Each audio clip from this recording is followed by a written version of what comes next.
Dude, are we rolling or what? Back on the Tipico boost train. Did you bet it last night, Ryan? Dude, don't ask. Stop that. Why do you never bet our boosts when they hit? I told you it was going to hit last night. Don't ask questions you know the answer to. Nonetheless, the wine and gold and another winner last night, but we turn our attention to today.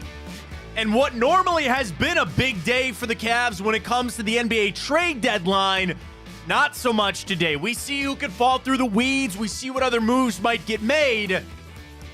Ryan, the reports continue on about Donovan Mitchell and the Lakers' involvement, their interest in him.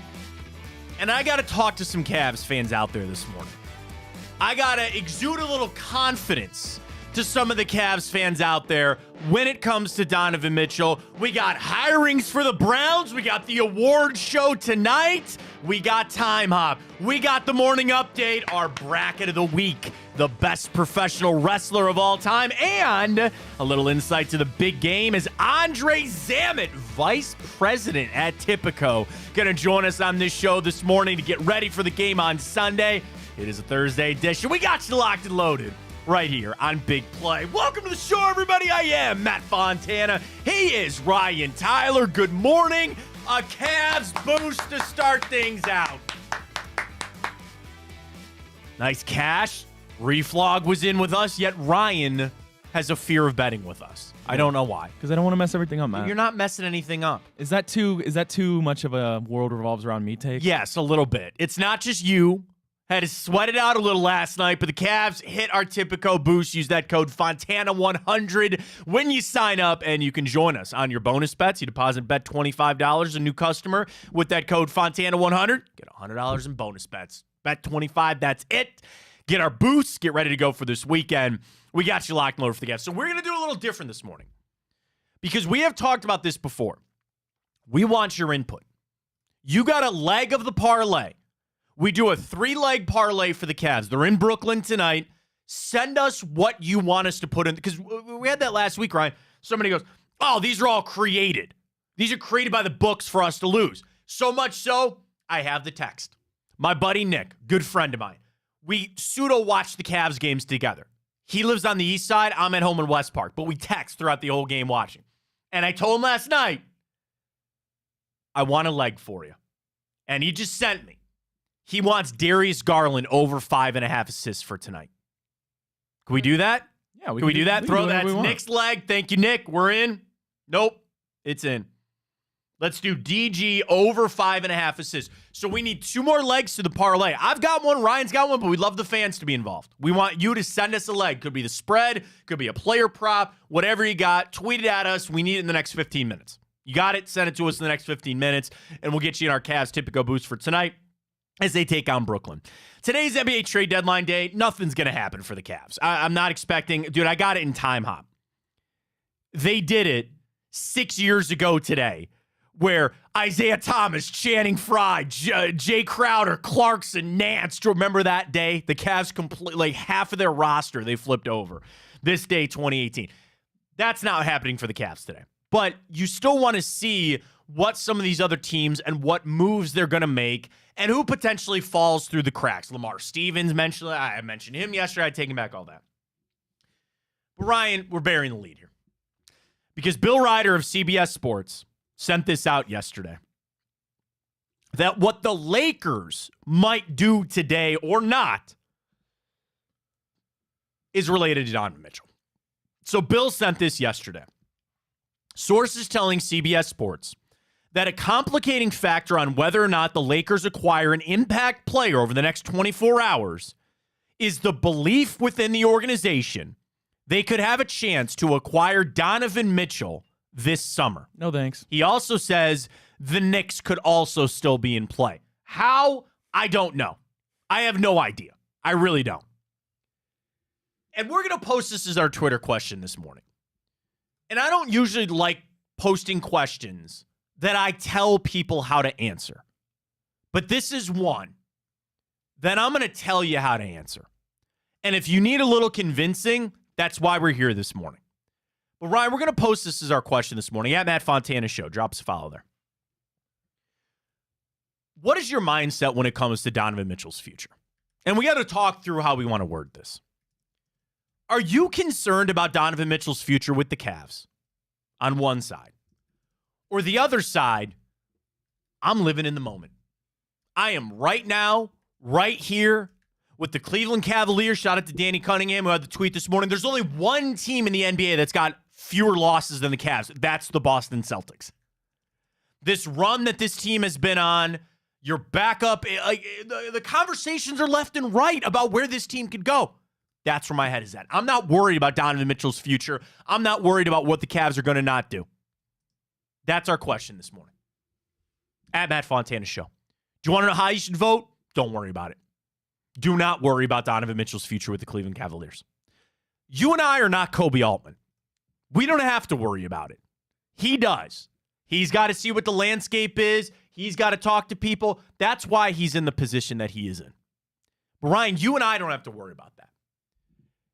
And I don't know if this is a hot take, but this is really where my mindset has gone when it comes to Donovan Mitchell. I understand the hype and all this stuff. Like, I start from there. I completely get why he is brought up over and over again. He is a star player, not on a long-term deal. Those two things create the drama and the tweets and the leaks and the sources.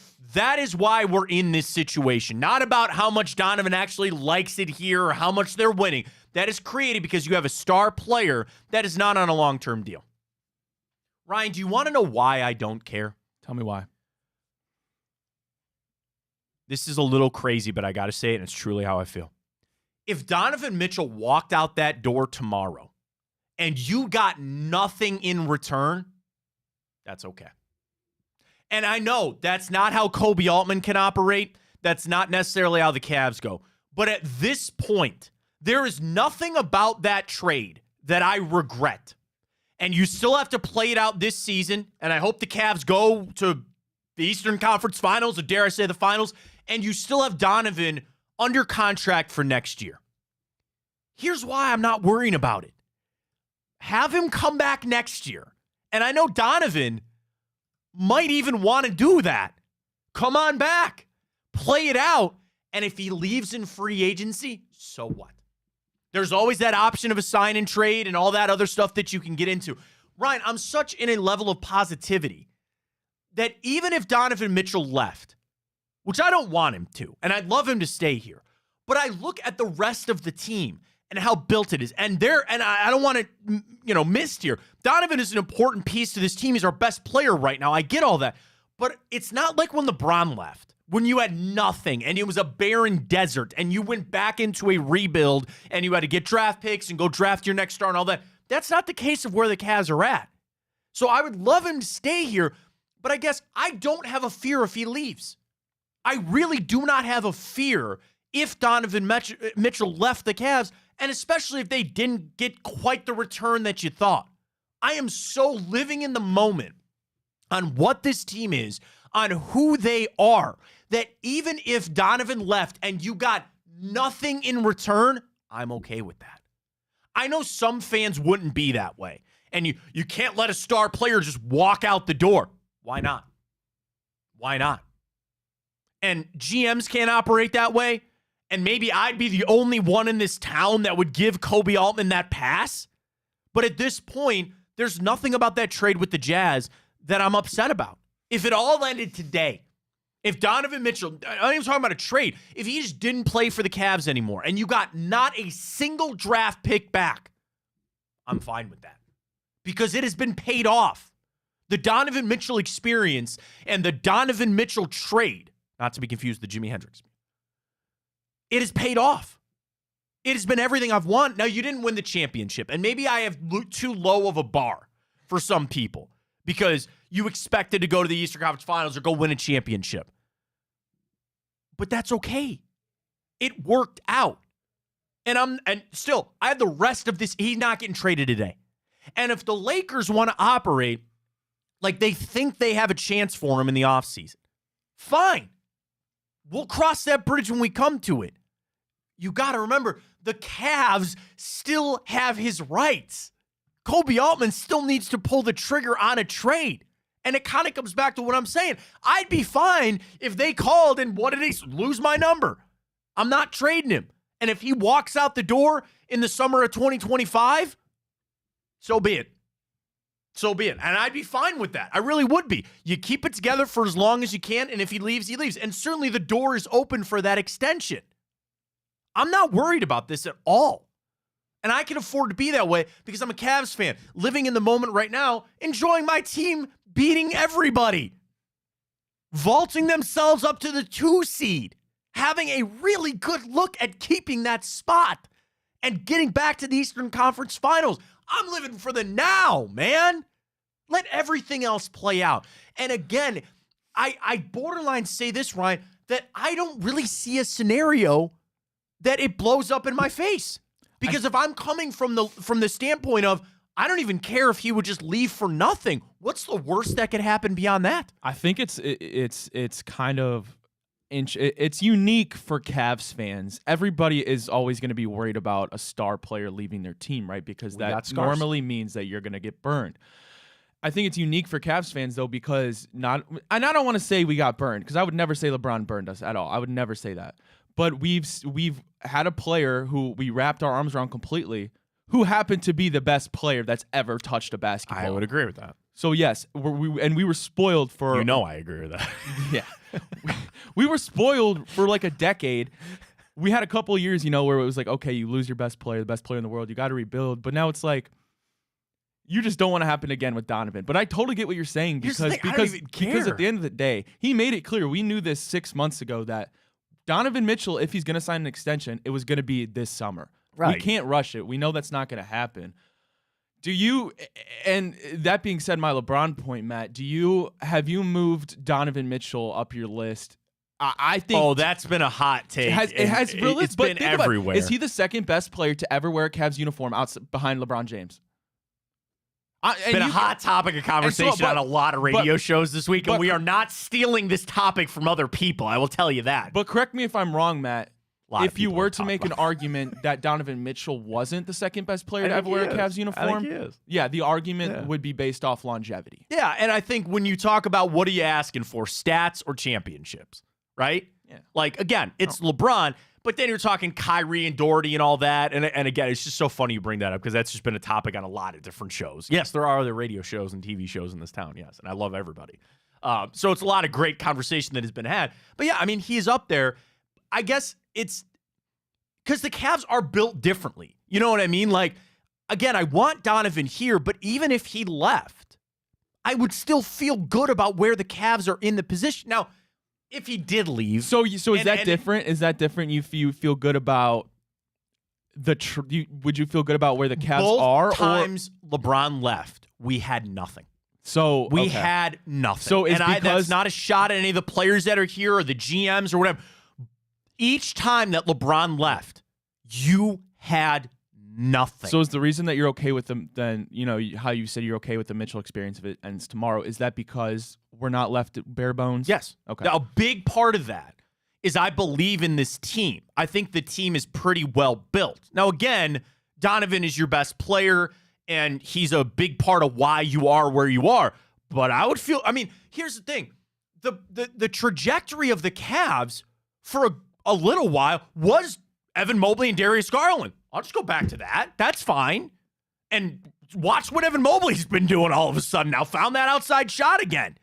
And especially if you told me you're going to then keep Jared Allen. Jared Allen's sticking around here then too. But do you really think though, with Darius, DG, and Jared Allen, right? Obviously our core outside. Do you see them as contenders? I mean, it looks, again, it's better with Donovan Mitchell. Yeah. I'd be telling you I would be an idiot if I told you it wasn't. But don't you think take Donovan out? I mean, they go down. It's better than sitting here with Antoine Jameson and everybody else like the first time. Yeah, I'm not. And that goes with... And then fans have that sliding scale, right, where you want to get back to a championship. Yeah. And I will fully admit that I understand that I have a low bar in this thing. Where I'm just sitting here going, hey, man, I just want to make the Eastern Conference Finals. I'd like one playoff win with Donovan. No, we're going to get there. Trust me, we're going to get it this year. And there is that world that, yeah, he sticks around here and all that. It's so, it's not taking away. Like, I'm in agreement with you, It's man. so much fun to watch this team right now. Do you want to know my other take on the Lakers and all this? This is just me. I want to make this clear. This is just a thought that I have. Of course they're leaking this out. They are in hell right now. Everybody's hurt. They're talking about trading this guy. They're talking about trading that guy. Everybody wants Darvin Ham fired. So, Ryan, of course they would leak out. Well, we can maybe get Donovan Mitchell. They're just trying to call the dogs off for a little bit. Because when they don't make a move today, they're going to go, well, just wait. We're going to go get Donovan. We'll just wait. We're going to go get Donovan Mitchell. Everybody calm down over there. I see right through it. Again, from Bill Ryder, there's a belief that they will get a chance to acquire. Again, a belief and a chance are the words that Bill Ryder used yesterday. I believed LeBron was staying the first time. I believed that. It's not how it went. So they could have that belief. Doesn't mean it's actually going to happen. I really see that as the Lakers trying to leak some of this stuff out just to get people off their ass for a little bit. They'd win a ring with Donovan. We'd win a ring with LeBron if you knew that. Yeah, no, 100%. I don't know. That conversation's like, he ain't coming back, but that's fine. With LeBron and Donovan, I want to know people's opinion on this because I think I mentioned this before, but Matt, we talked about how was Kyrie the best player LeBron's ever played with? Was Anthony Davis? Was right. D Wade? I'm sitting here thinking now it might be Donovan Mitchell if they paired together. I think it really would be. And again, I look at it, and to our Twitter question, which is up, let me retweet that at Matt Fontana Show. Drop us a follow there at Matt Fontana 83. How are you approach? Because I want people. I want this poll to be 100%. We're living in the moment. I do, and I understand that people are smart. We're a smart breed of fans here. We are. We're the Browns. We're getting to them coming up. Big moves yesterday for them. All that. We're in this thing. So you have that innate fear of all right, what moves are we going to make? And you want your team to be uber successful.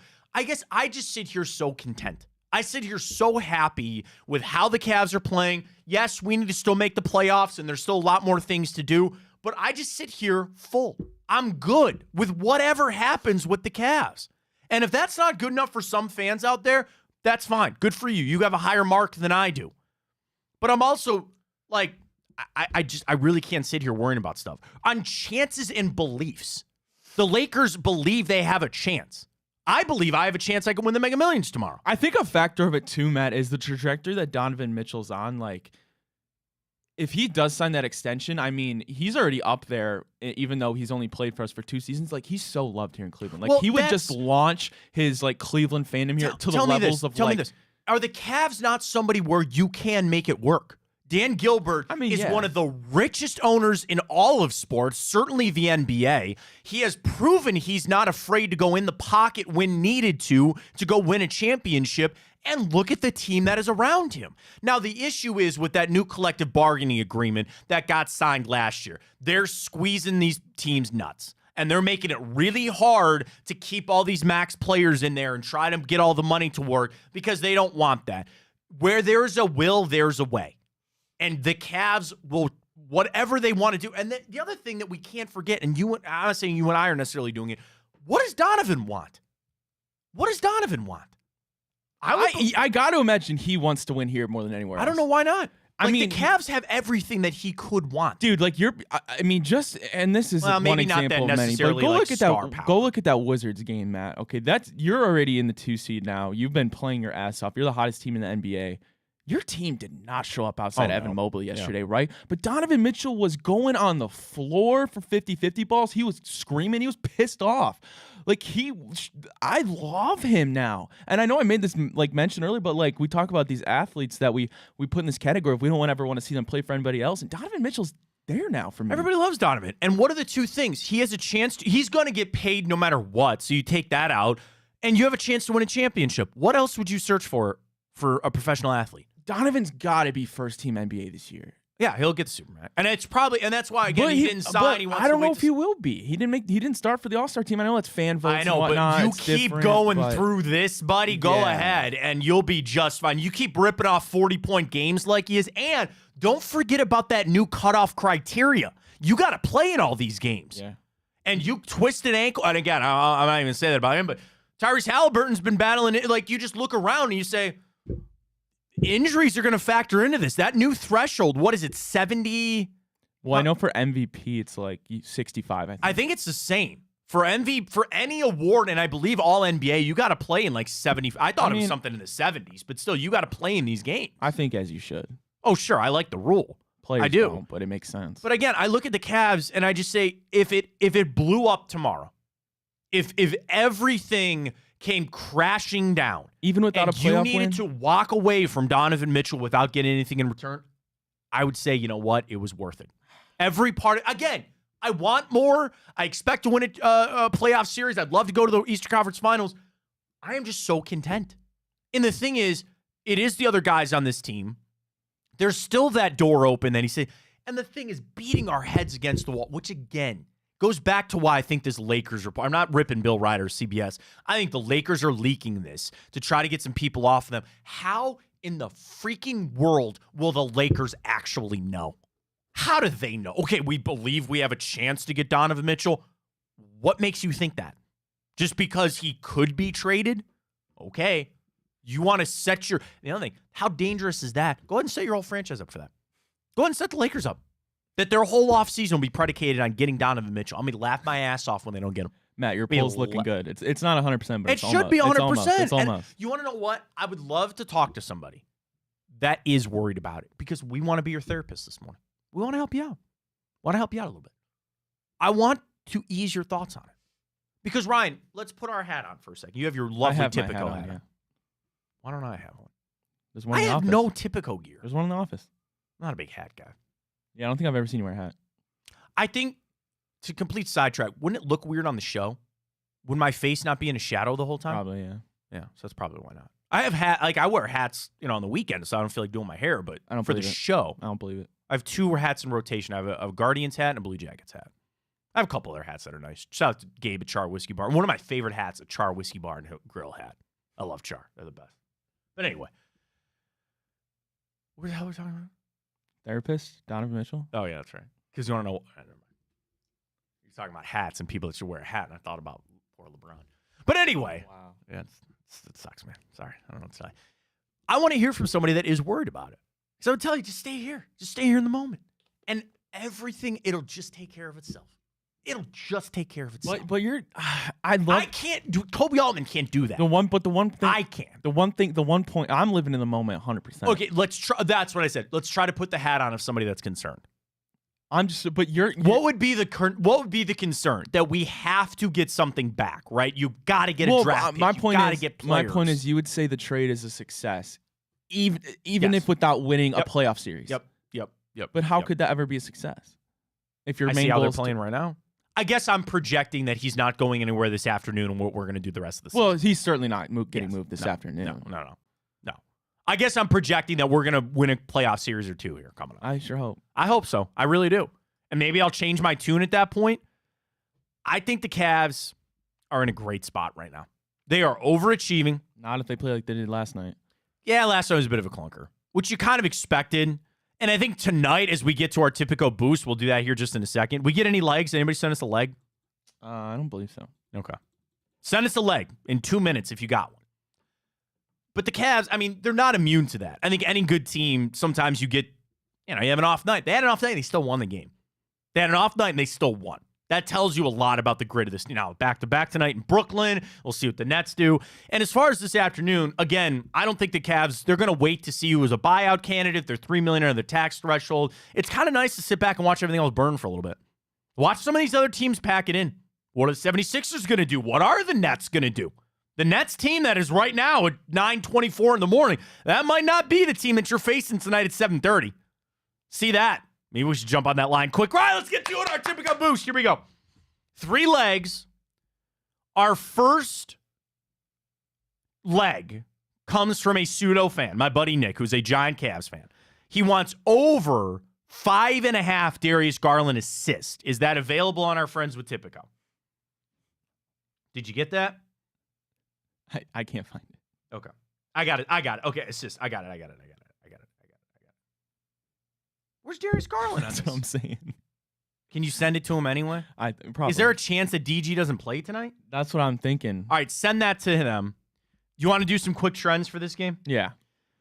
Cavs are 9-4 against the spread their last 13. The under has hit 5 out of their last 7 games. Cavs on a 7-game win streak. They are 4-1 straight up in their last 5 games against Brooklyn. They are 6-1 straight up in their last 7 games on the road. And the over has hit 5 out of the Cavs' last 7 games when they play at the Barclays Center. You flip it over for the Nets. They're only 5-14-1 against the spread their last 20 games. 5-15 straight up in their last 20, and they're only 1-4 against the spread their last 5 games at home. Just in the Cavs-Nets matchup, over has hit 4 out of the last 5 games. Let me look at the recent games for Brooklyn. Lost to Dallas 119-107. Lost to Golden State 109-98. Beat Philly 136-121, lost to Phoenix 136-120. That's their last 4 games. On the season, Brooklyn scoring 114. We are scoring 114. They give up 115. We give up 109. So the over-under tonight is at 225 and a 6-point spread. 5.5 on Tipico. Do you like any of that, Ryan?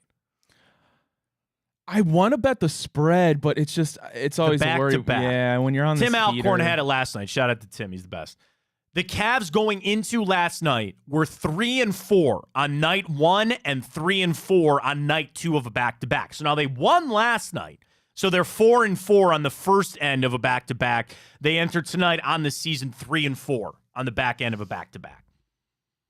Do you want to stay away from it? I mean, I like the money line. I just don't necessarily. All right, just do the money line. Do over Garland assist, whatever they set it at. I'm assuming it's going to be 5.5. Ask them if they could give us 5.5. Okay. You want to get something with Max Strus? Should we do, I think, yeah, let's see, 2 threes. 2 threes? Can I get you Max's game logs here? Just to see what he's been shooting recently? All right, stand by. All right, Max Strus. Last night, 0 for 4, but before that, 6 out of 10, 2 out of 7, 2 out of 4. Yeah, he was good at the Kings. He's due, right? He's due for a little bounce back game. Do that. Over 1.5 threes for Max Strus. Over 5.5 assists for Darius Garland and the Cavs money line. You like that? I do like You like that? Send that over to our friends at Tipico. We'll see if we can get that up. If they need us to change the Garland one, we will. In Garland's return to action, his assist total, 7, 4, 5, and 4. So I'm feeling good about over the 5 there. Or was it over 5.5? 6? For Garland? Yeah. I don't know yet. See what they can get us there. See what we can get us. All right, so we'll send that to Tipico. We'll get our boost up. We'll tell you what it's going to be when we return.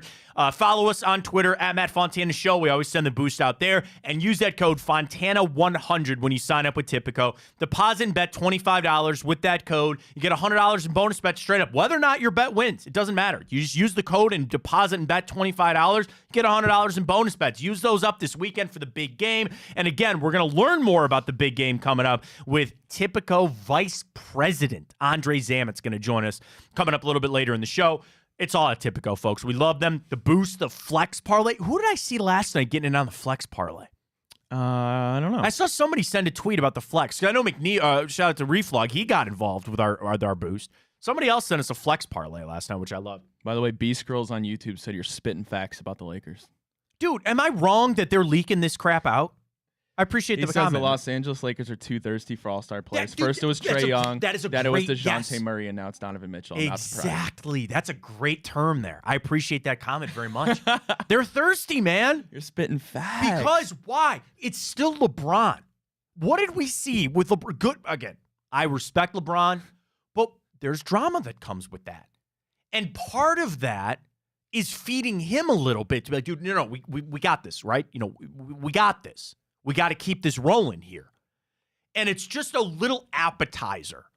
And I think it's for LeBron, because here's the LeBron's future in LA is unwritten. So what are the Lakers going to do? Oh, dude, no. We're going to go get you DeMonte. All right, we'll go get you Donovan Mitchell then. And, okay, let me ask you this. What is the Lakers' big draw? That they're in LA? That they're the Lakers? Does that hold a lot of water? Did for LeBron. That's it. Do you really want to go play with LeBron? Do you really want to go play with Anthony Davis? They've tried this with so many guys. They bring in D'Angelo Russell. They bring in, and none of it ever works. Was Russell Westbrook on that team? Yeah.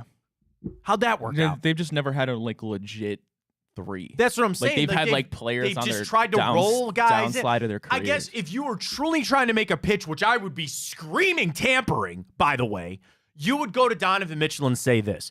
You come here to play with LeBron for a couple of years, then you will sign another max, and this is now your team with Anthony Davis, and you're playing in LA. That would be their pitch and their sell to him. Or you stay here in Cleveland where they're built. Which roster would you rather have right now, the Cavs or the Lakers? It's not even close. Not even close, the Cavs. Not even close. But you're right. The Lakers are thirsty. Don't get sucked into their bullcrap. Don't do it. Don't get sucked into this Lakers propaganda that's going on right now. You don't think it's all weird that they leaked that the day before the trade deadline where they're probably not going to do jack squat? The day before the trade deadline, that they are going to massively underwhelm for LeBron and their fan base. That they go, well, we'll see what happens this summer. Well, wait a minute. We could go get Donovan Mitchell. Who knows? No. They ain't. No. I'm waiting for my first Woj bomb. Hasn't come yet. Probably keep those alerts on for us this morning. You team Woj or Shams? Woj. Okay. Well, I'm a former employee of ESPN Cleveland, but I'm still technically an employee of Disney and ESPN National. Okay. Resign that contract for the year. Thank you very much. So, I gotta wait though. I can't do anything till March. So they do 1 year contracts, and I get an allotment of shows that I have to do. And they had some people. Well, they frankly had somebody get arrested. So they had this. They called me weeks on end, and they're like, dude, we need you to help out here, man. We need you to fill in. I was like, I'm running out of shows. And we know, but we need you right now. My deal resets on March 5th. So once March 5th comes around, I'll be back doing ESPN National. So with that all being said, as an employee who just got my W-2 from the Walt Disney Company the other day, I'm Team Woj. All right, I got nothing. You got to do what you got to do. I got nothing wrong with Shams. Kay Adams wants him. Who wants who? Kay Adams wants Shams. Oh, is that a thing? Come on, man. I know Kay Adams is. Is there a thing there? She's always trying to riz him up. Is Shams single? Are they single? I would assume so if they're flirting on national television. Hey man, good for them. Dude, that'd be a hell of a power couple. Travis Kelce and Taylor Swift, and then Shams and Kay Adams. Yeah, dude. Okay, fine. That's fine. The only interest that I frankly have is who beats who by 4 seconds. You know what I mean? The race is always on Twitter of Shams and Woj seconds apart sending out the message. You know what I mean? Do you enjoy the NBA trade deadline day? I think it's a lot of fun, even we're not involved. It's way more fun than any other sport. Oh, it's better than any other sport. And it's kind of, again, I sit back and But that tells you about the state of our team that we can have a quiet trade deadline. Yeah, and here's the thing. I am super interested because there will be an impact. The Cavs are not going to make a move today, mark my words. They're still going to there's something that will happen today that impacts the Cavs. There's no way it couldn't. Whether a team makes a move that helps or hurts them, or you got to pick somebody. The Cavs aren't in a real position to jump into the 3-team trade like how they got Jared Allen. But you wait to see who gets bought out. You wait to see who's thrown into me.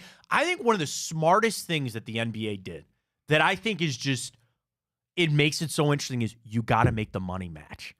I think that is so fun.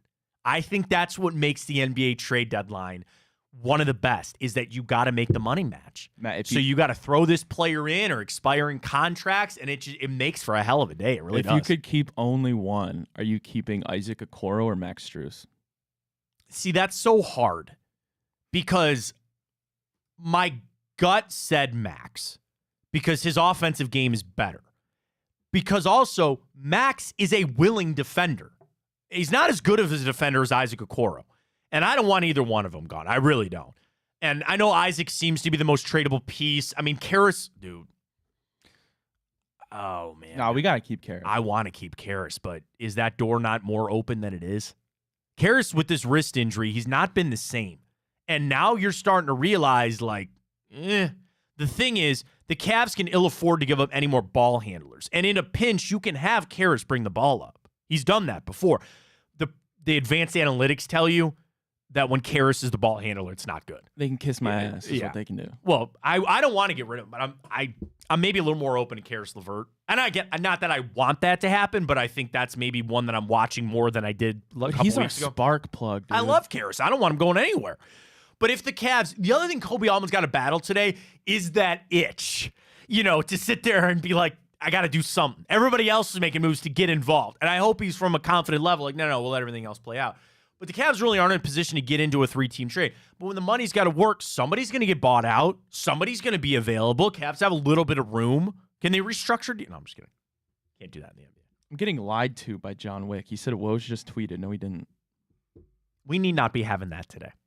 We need not be having and watch the fake accounts. Watch the Woj with a G instead of the J.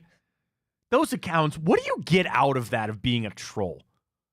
What do you get out of that? I don't know. I really do not understand. It's an interesting conversation to be had. All that being said, I don't expect the Cavs to do much. Now you got me on Twitter sitting here scrolling through like, all right, well, wait a minute. What's going on? What do we got? Anything? Oh, it's quiet. All right. I mean, they got till 3, so. We'll see. All right, let's catch our break. We got to talk a little Browns. More Cavs coming up. We're going to get our boost in with Tipico using that code Fontana100. We got it all for you. Fontana Show right here on Big Play. Stay with us.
It's not a Woj bomb, but this is kind of important for the Cleveland Browns that just came out this morning. Whoa! You have sitting here live in the update desk. No, welcome back. Matt Fontana Show right here. Big plays, Ryan Tyler, of course, and Matt Fontana. I was making the rounds from the NEO Transportation blog. Browns owners reportedly buying 176 acres in Brook Park. It's from Ken Pendergrast. According to sources, Browns owners and the Haslam Sports Groups have reportedly reached a purchase agreement to acquire a large piece of land in the Cleveland suburb of Brook Park, leading to speculation the Browns could be on the hunt for a new stadium. According to 3 sources who spoke to the breaking news real estate blog NEO Trans, Northeast Ohio Transformation, on the condition of anonymity, the Haslam Sports Group has a contract to buy a 176-acre parcel that's 9 miles southwest of downtown Cleveland, about 1,000 feet from Cleveland Hopkins International Airport, located on the other side of 237 and the railroad tracks. Do you want to know what this space was? It's the Ford Motor Plant. You know, when you're going up 71, you look to your left, and that used to be the Ford plant. Do you remember the Ford plant? Were you too young for that? No, I was too young for that. Great. That makes me feel fantastic. The Ford casting plant used to be there, and they tore it down, and I think they built a new one because, like, they needed a massive... Now what used to be this massive building, they needed a building this size to do with all... Whatever. Would you take the stadium there? Oh, that's not what they're putting there. What do you think they're putting there? The Joe Flacco statue. Oh, okay. There. Yeah. Can I steal that for a tweet? Yeah, go for it. Can I steal that? Do you like that one? Yeah, I guess.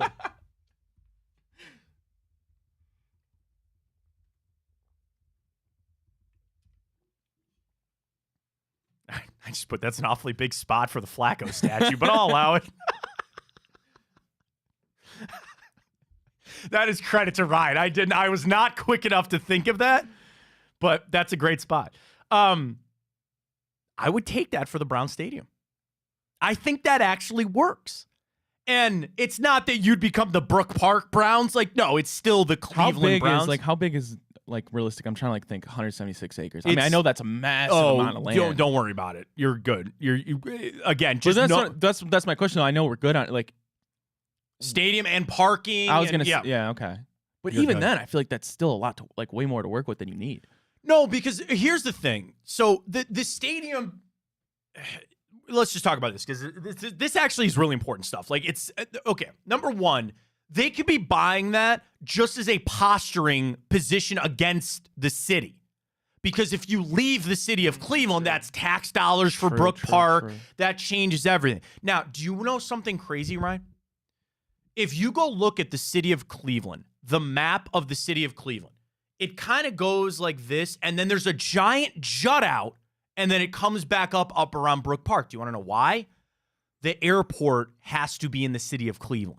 So they redrew the line. It's so weird. It kind of goes like this, juts down for the airport, and then comes back up, and then all down Brook Park Road, that's Brook Park. Quite a few establishments on that Brook Park Road. Just saying. Anyway, so they put that in Brook Park. That's tax dollars. It's all this important. It could be posturing, or maybe that's where they want to put the new stadium. That's not that bad of an idea.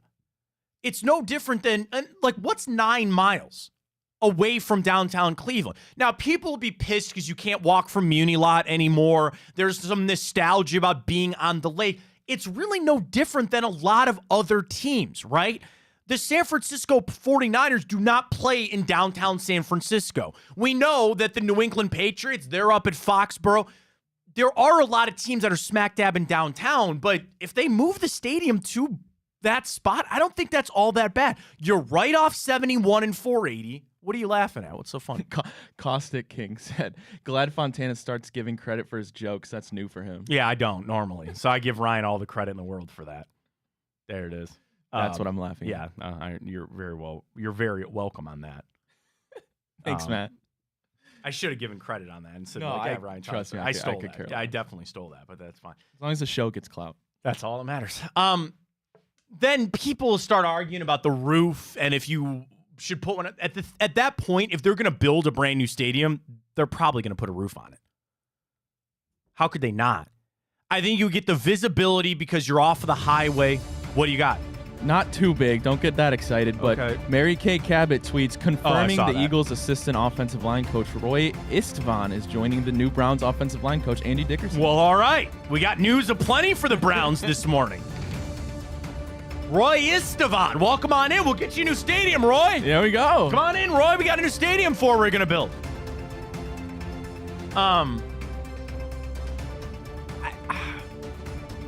Would you be upset if they moved the stadium down there to 71? I could care less.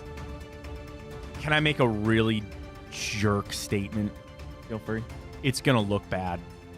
Like, you love the stadium because of the overhead shots and you got the lake and everything. I think it's going to look bad in that spot. Now, the Haslam's are going to build this up. What I was going to say earlier, the Haslam's have this dream that they want to build up the stadium like Jerry's World is, where when the stadium's not being used, there's still shops and apartments and you go there to buy stuff. That was the dream and idea when it was on the lakefront. You put restaurants around it, but you're landlocked. You can only go so far. There, I mean, again, you're also landlocked. You can't go to the left if you're facing north. You can't go left. The stadium, or I'm sorry, the airport is there, and then the highway's to the right. You got your space, and I know it's a big spot, but I guess I'll believe more when I see it. I can't stop, dude. I think that would actually be an all right spot for the stadium. I think it would be. They'd still be the Cleveland Browns. Do you know when they were coming back in 99, they were going to put it in Strongsville? Not Bill Cowher's house. They actually were going to buy the Industrial Parkway over there in Strongsville. Oh, I used to work over there. They were going to put the stadium there. That's a long-ass road. That is a lot different than Brook Park. I used to go right down that road, man. I used to go play baseball over there. I live in Brunswick. My parents live kind of right down. Oh my God. Not Boston. I mean, they live down Boston. What's that road that runs right there? Prospect. They were going to put the stadium over there. Brook Park kind of works. I actually think, oh man. Formerly the site of 2 Ford Motor Company plants, and next to a 3rd Ford plant that remains active, the nearly 210-acre property is being redeveloped by a mostly local consortium. A 33-acre parcel was carved out for the first tenant of the business park, an Amazon distribution center. Yeah, they just put that up.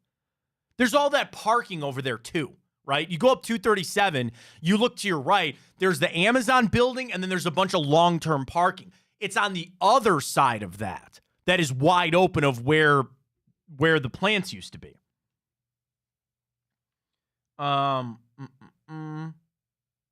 They purchased the land for $31.5 million, according to county records. Oh, yeah, that's worth it to the Haslams to buy just to squeeze the city a little bit. Oh, yeah, I think that'd be worth it. In an interview, the real estate insider speculated last summer that the Brook Park site would be among several considered by the Browns if negotiations with the city of Cleveland failed to produce a cost-sharing deal in a timely manner for the nearly $1 billion renovation of the stadium downtown.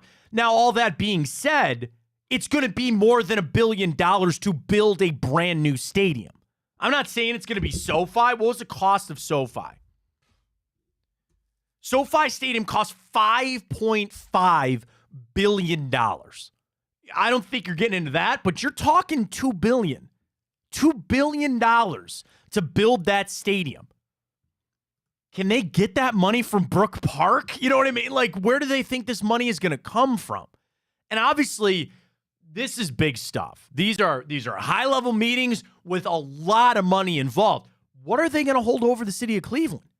We'll leave. We'll take our tax dollars. I don't understand it.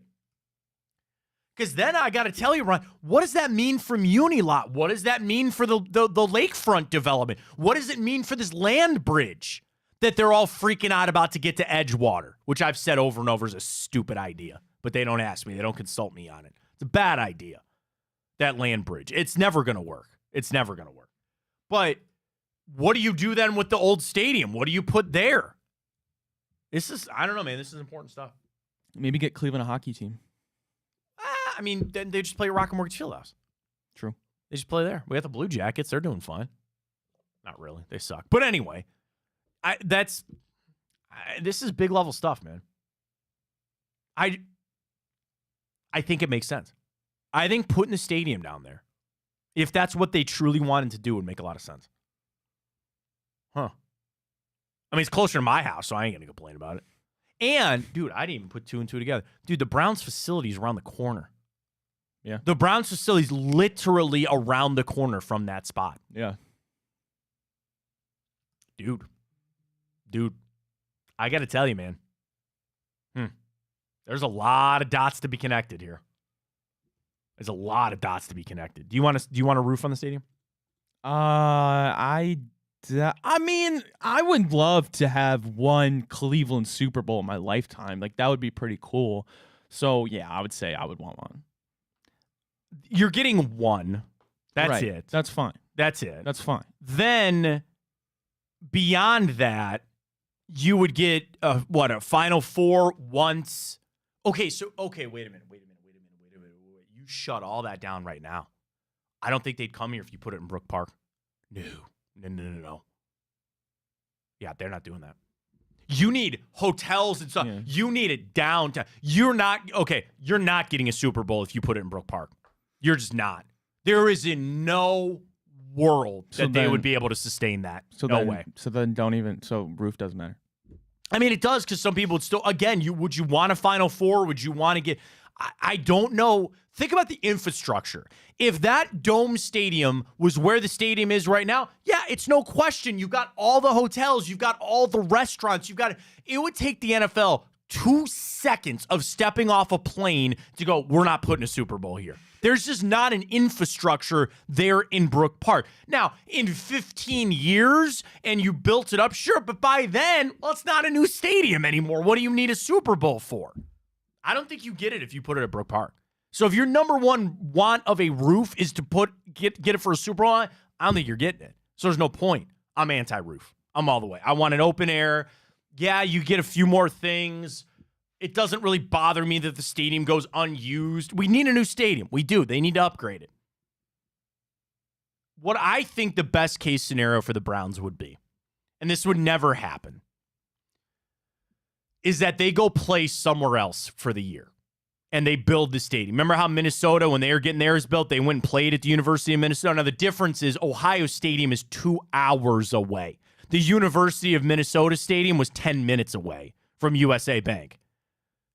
But I wish they could do that. I wish they could go play somewhere else for a year and build the new stadium. Wouldn't that just feel wrong? Not if it meant that I was getting my new stadium and they could stay downtown. Yeah. My preference will always be I want them downtown. I want them downtown. I want an open-air stadium. And I like where the stadium is at. There's a lot of nostalgia. I understand that you can't do a lot with that land and you're trying to figure all that out. It's not bad. It's not a bad spot. I like when all the stadiums are close together. Like in Cincinnati, they're all like 10-minute walks. Right. I like that a lot. I like and again, think about the people that have been Muni Lot tailgating for decades, right? They want to keep the Muni Lot rolling. They like where they tailgate, the pit, everywhere else. That's fine. Like, all that changes. The business owners would be sick. That's the other thing that Mayor Bibb, dude, you don't want, because yes, they would not be leaving for Baltimore. You would have that as your legacy that you let the Browns leave Cleveland. Yes, they're in Brook Park, Ohio, which is 10 minutes away, but you still let them leave Cleveland. Mayor Modell. You don't want that. And also, we got that in Time Hop coming up a little bit later, too. You don't want that on your resume. You don't. You need to keep them downtown. There's nowhere else to put them. You know, we are sitting here at Burke Lakefront Airport doing our shows we do every morning. I will tell you from just some things that I've been told by people that would know, Burke's not going anywhere. Never, ever, ever. So that's off the table. The only spot for the stadium is where it's at.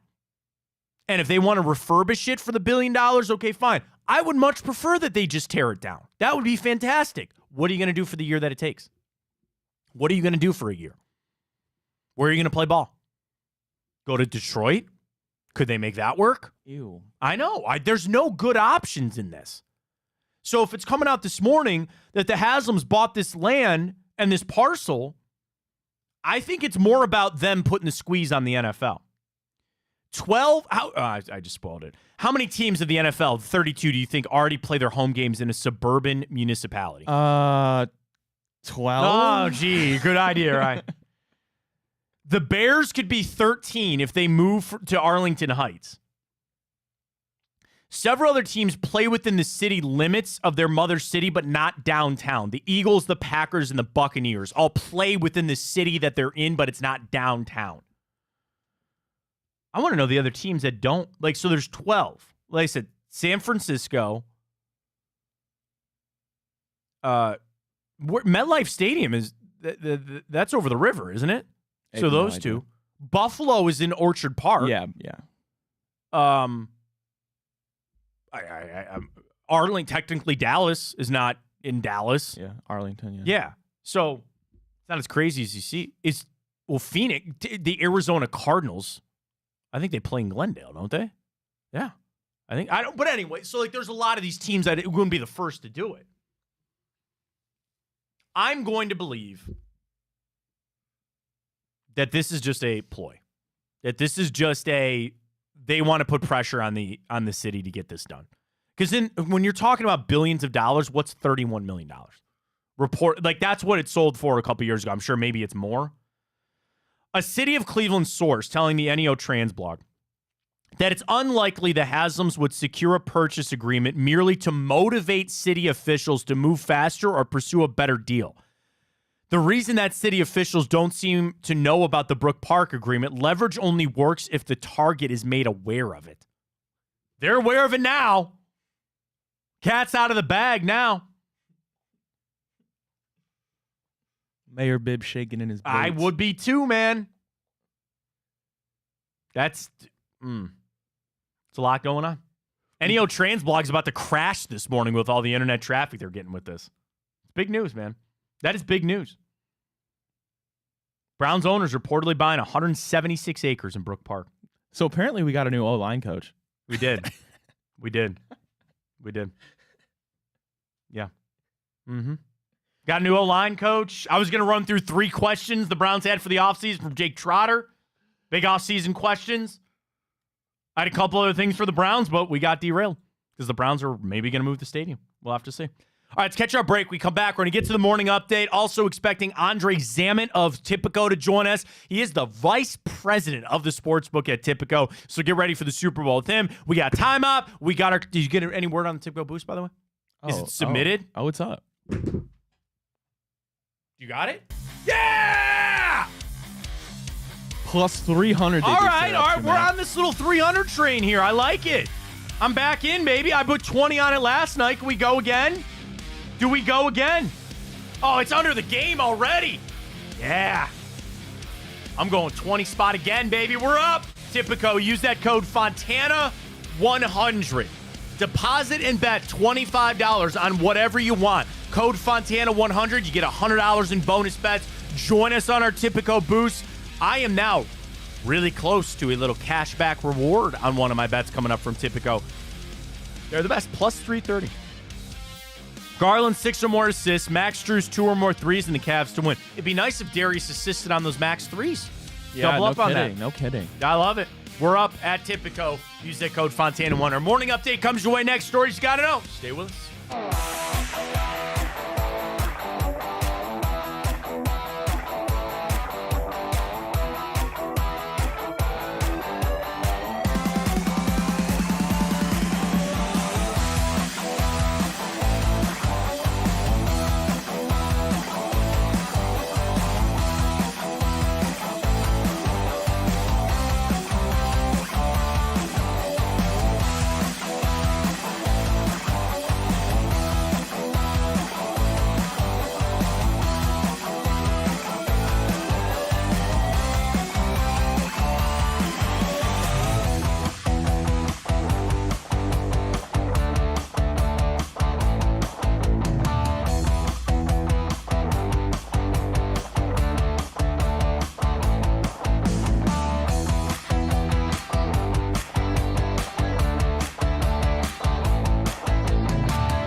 All right, we got the morning update. We had some breaking news with the Cavs assistant O-line coach. Stop everything.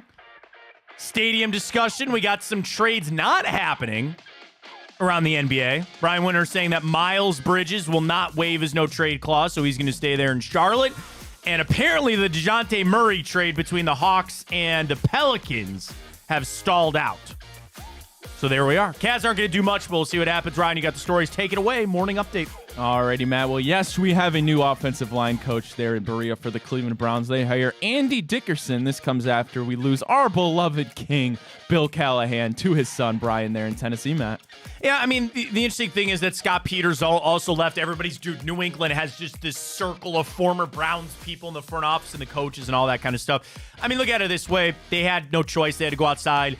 We talked to Jake Burns. He said maybe that's not a bad thing. You get a fresh look on some things, but when you lose a guy like Bill Callahan that's so well respected, that's a tough job. But Andy Dickerson, he's off the Sean McVay tree a little bit. Spent some time with the Rams, obviously coming out of Seattle. I don't know much about this assistant coach guy, but sometimes you got to make the best with what you got. So they move quick, though, man.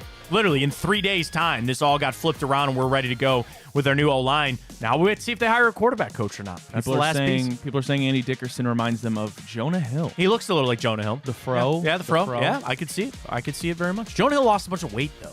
Yeah, he's not good for alignment. He's been not good for alignment. Very true.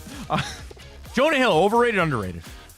I like him a lot. Super bad and knocked up. Wolf of Wall Street. Moneyball. I didn't watch War Moneyball. Dogs.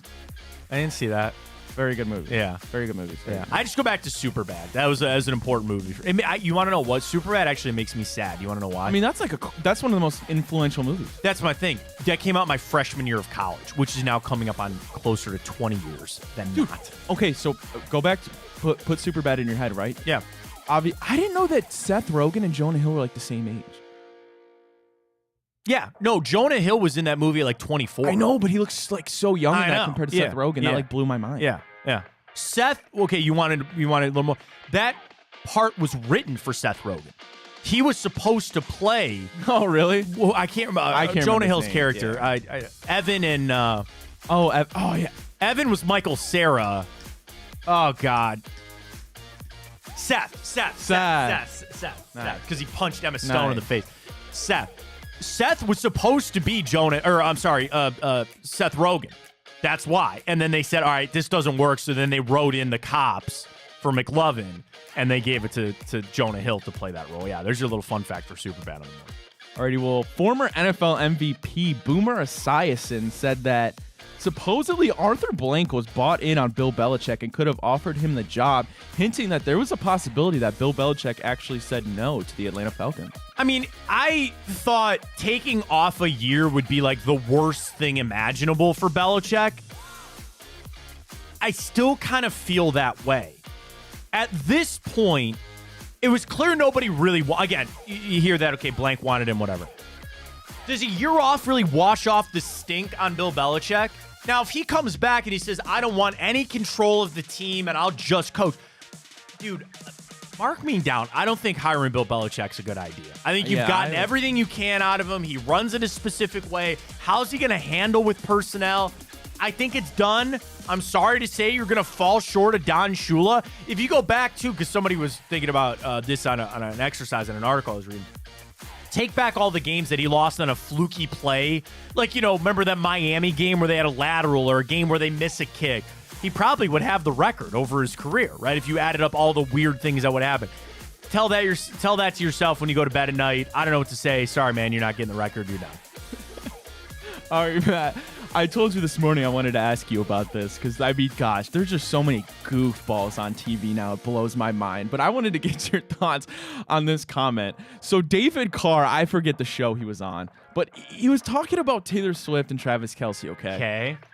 This is what he had to say. I found this very creepy, to say the least. He says, I'm glad Taylor Swift is out of the country because if she sees, which first of all doesn't make sense because she's going to the Super Bowl, as we all know. She'll be back, yeah. I'm glad Taylor Swift is out of the country because if she sees George Kittle, she may rethink the tight end she chose. Mind you, Kittle's been married for a few years now. Right. That is a very gross, weird comment to say on national television. It's also extremely sexist to go like, yes, this woman and picking that like that's weird. That's Dude, super weird. I was blown away. Like, hey man, again, Taylor Swift is an attractive woman. Of course she is. But that's where you don't want to go Brett Musburger with A.J. McCarron's wife. Okay, there's no need to be creepy about it. And there are creeps left and right. J.J. McCarthy's dad. Did you see that? No. What? There's a video of him in the stands, and he like tried to hide it, but you could tell it was a clear attempt. He like was brushing her butt. His son's girlfriend. Yeah. On TV, like, come on. And people were grilling Let's him. not be creepy. And the thing is, with their relationship on blast like it is, and everybody's involved, the thing on Taylor Swift is people are now trying to come up with like the next big comment or to go viral or to say this or to say that. How about you just don't say anything? How about you just let them do what they're doing? She's coming back from Tokyo. They're going to play in the game. But it's the biggest news story. One of the sicknesses of this world is people feel the need to comment. Now, you and I, Ryan, we host a sports show. It's kind of our job to comment and have fun. But social media and sometimes people in the media, you feel like you have to comment. You feel like you're required to give some take or some comment on some things. When you know what? It's all right just to let it live. Just let it be its thing. Don't be pissed off that they're showing her at the Super Bowl, and let her choose who she wants to date. Doesn't have to be that creepy, okay? Alrighty, Matt, we'll end the morning update. Big night tonight for us, Matt. The NFL Honors is tonight at 9 p.m., hosted by Michael Keegan-Key. Now, I went on this CBS article, Matt, and their analysts, kind of did, their predictions. They all voted on the awards. And, of course, the one we're going to be most interested in is that Defensive Player of the Year. CBS, according to their analysts, they picked, with 11 votes, T.J. Watt. Okay, you want to know what? It might be. Yeah, I shouldn't even do that. It might be T.J. Watt.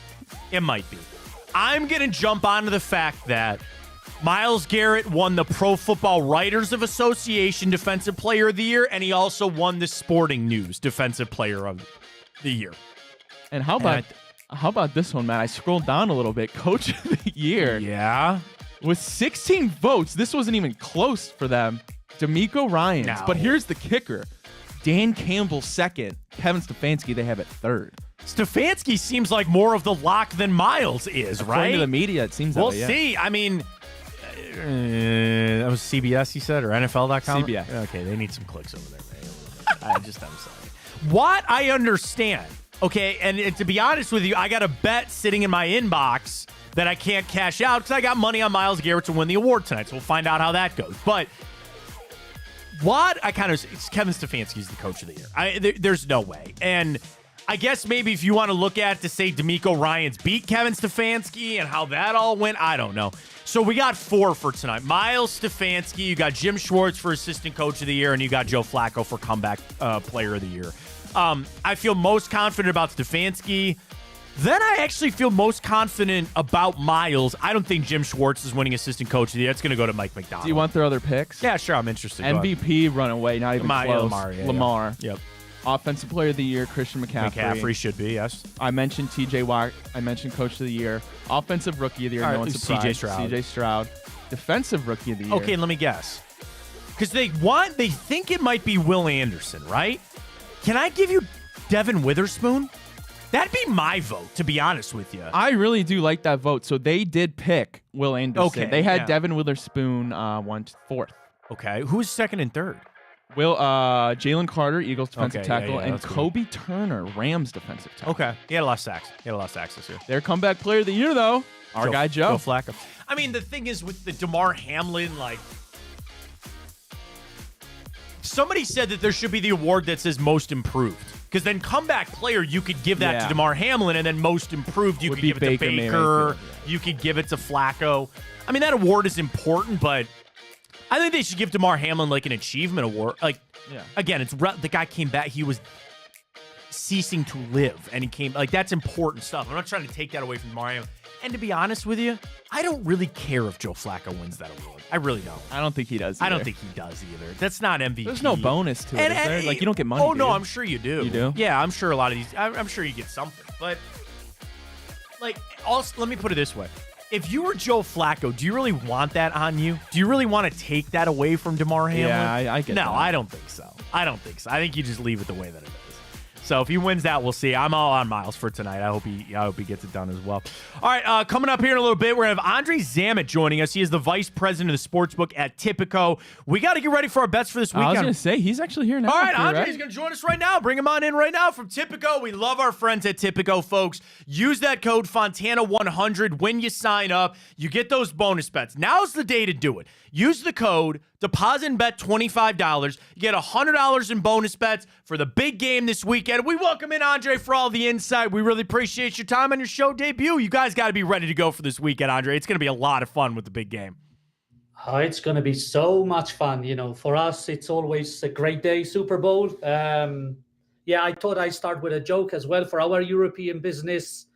The biggest game this weekend is a top-of-the-table clash in the German soccer Bundesliga between Bayern Leverkusen and our partners Bayern Munich. But for the US, obviously, all eyes are on the Super Bowl this week. Well, that's the other thing, Andre, that we love, because you have soccer, you've got tennis. I mean, yes, on the state side, we're big into football and basketball and all that, but you guys have all the sports laid out, and the interface is so great. Obviously, soccer for you guys, I mean, that's got to be a big part of Tipico and your guys' business as well, in addition to all the American sports. Yeah, it is our DNA. We've been doing soccer, and we've been doing soccer very well for a very long time. And, I'm pleased you mentioned tennis. That is the next big thing in the U.S. Traction is already there, but again, don't want to divert away from the big game this weekend. No, we're ready to go. Andre, what are you guys seeing at Tipico for some of the bets? Do you like, is the public on one side when it comes to the 49ers, the Chiefs? Any real interesting facts about the game itself? I can't wait to get to some of the props with you on some of the fun things there at Tipico. But for the game itself, are you guys seeing anything that's really standing out to you? Yeah, I mean, to be honest, it's not that much of a surprise. 75% of the bets are on the Chiefs. They've been here. They've done it multiple times. So you would expect that money being there. And we know where the storyline is. There's a lot on Kelsey, first touchdown, anytime touchdown, 2+ touchdowns, yards, you name it. It's everything Kelsey related. So Taylor Swift a part of that? It's got to be. I mean, I know Kelsey has had this resurgence in the playoffs, but I would imagine that there's a lot of new people not only watching the game, but, we're in Ohio. We just got sports betting last year. And I don't think it's out of the realm that somebody that's maybe really never watched football before, they find out that they can place wagers and they download the Tipico app and they're all of a sudden put money on Travis Kelce. I mean, Taylor Swift's got to have an impact here, right? Yeah, I mean, it's one of those, I see it a bit like Marmite. No, either you love it or you hate it, So if you love Taylor Swift, you're going to be on the Chiefs. If you don't, you're on the Niners.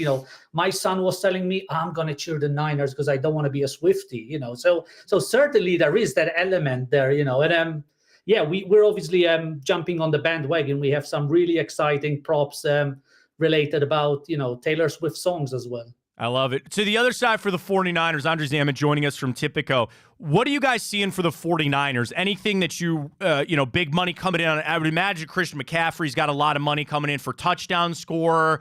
MVP conversation, he is there. I know Kelsey, Mahomes. Anything you guys are seeing a little bit from the 49ers side?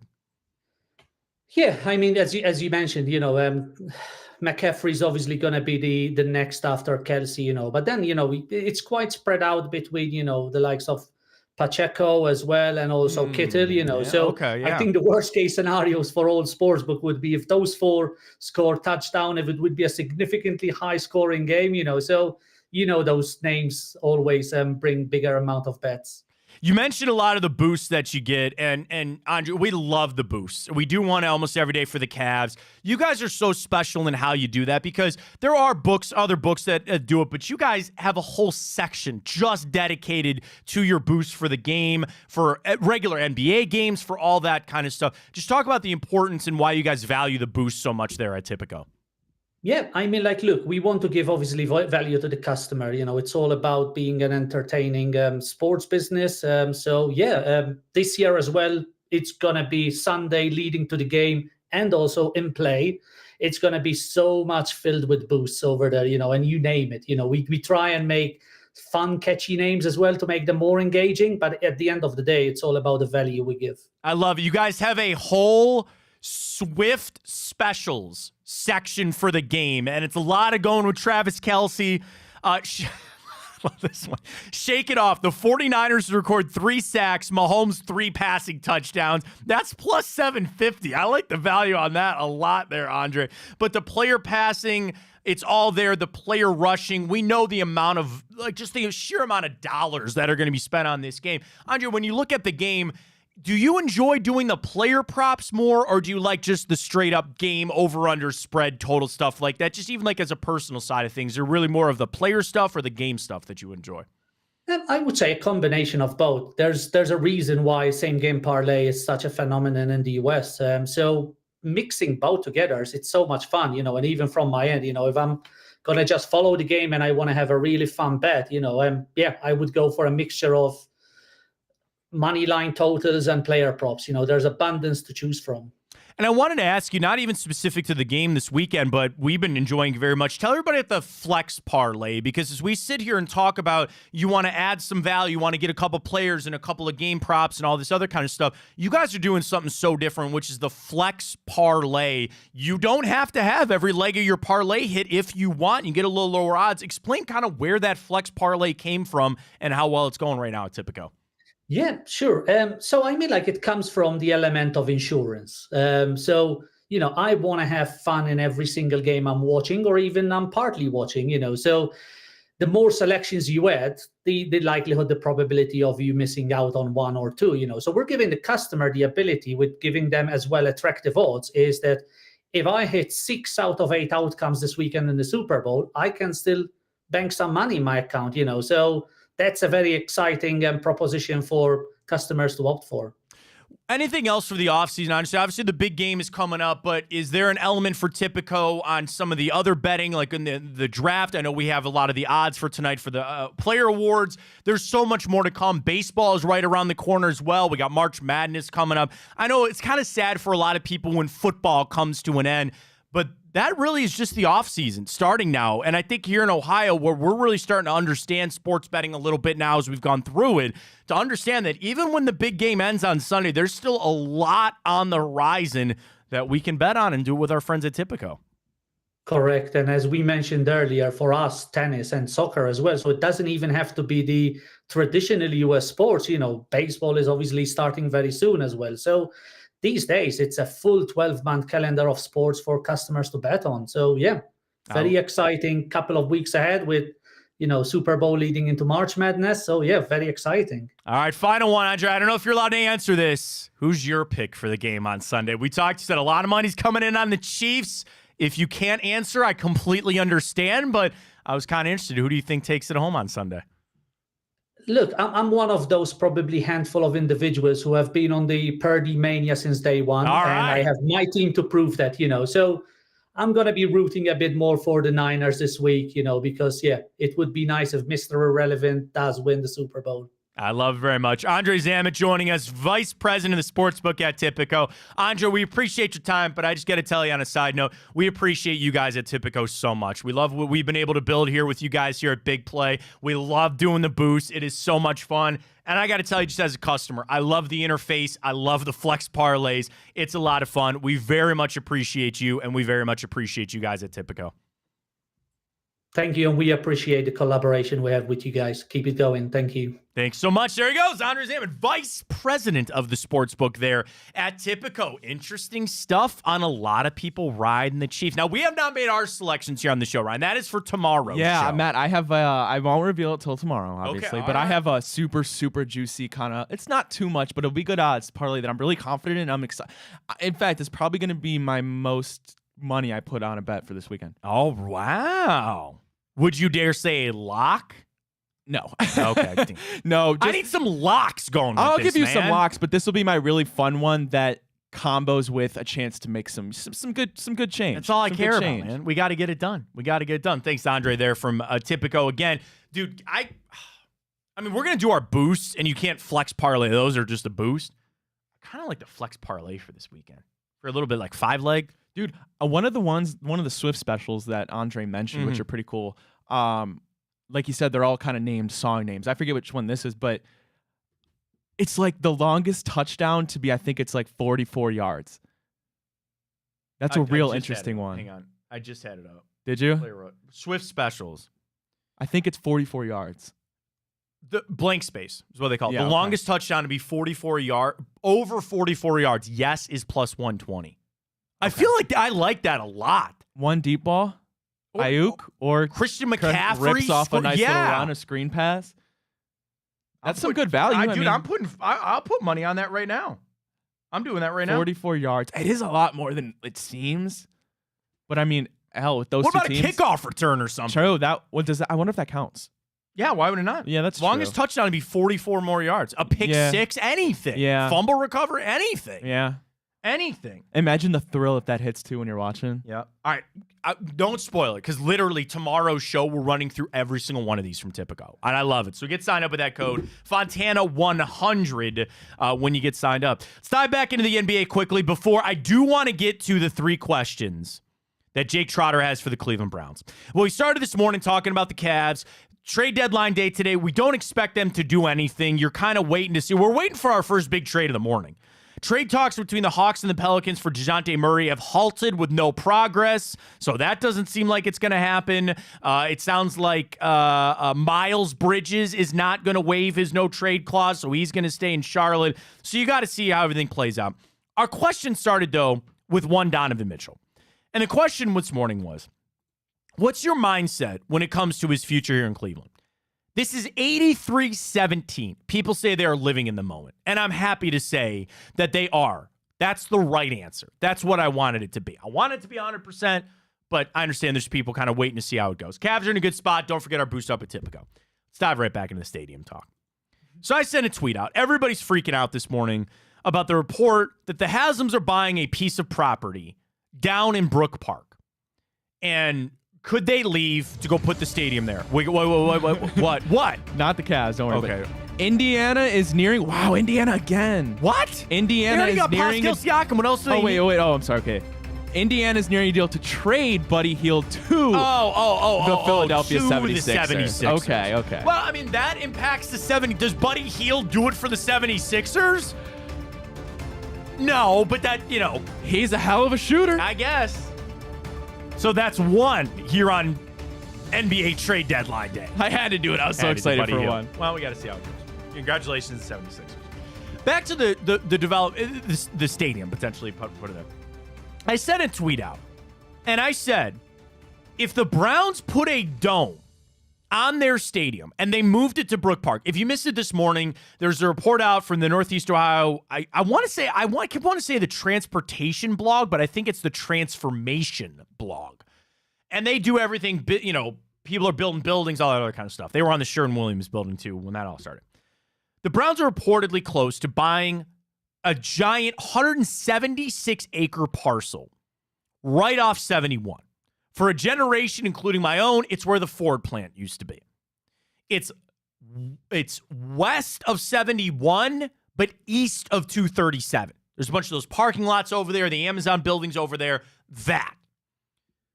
And then the debate starts about, okay, if they put the stadium there, I don't think that's a bad spot. I'd prefer the stadium to stay downtown. But then people start talking about the dome. And I sent this tweet, and I feel uber confident saying this.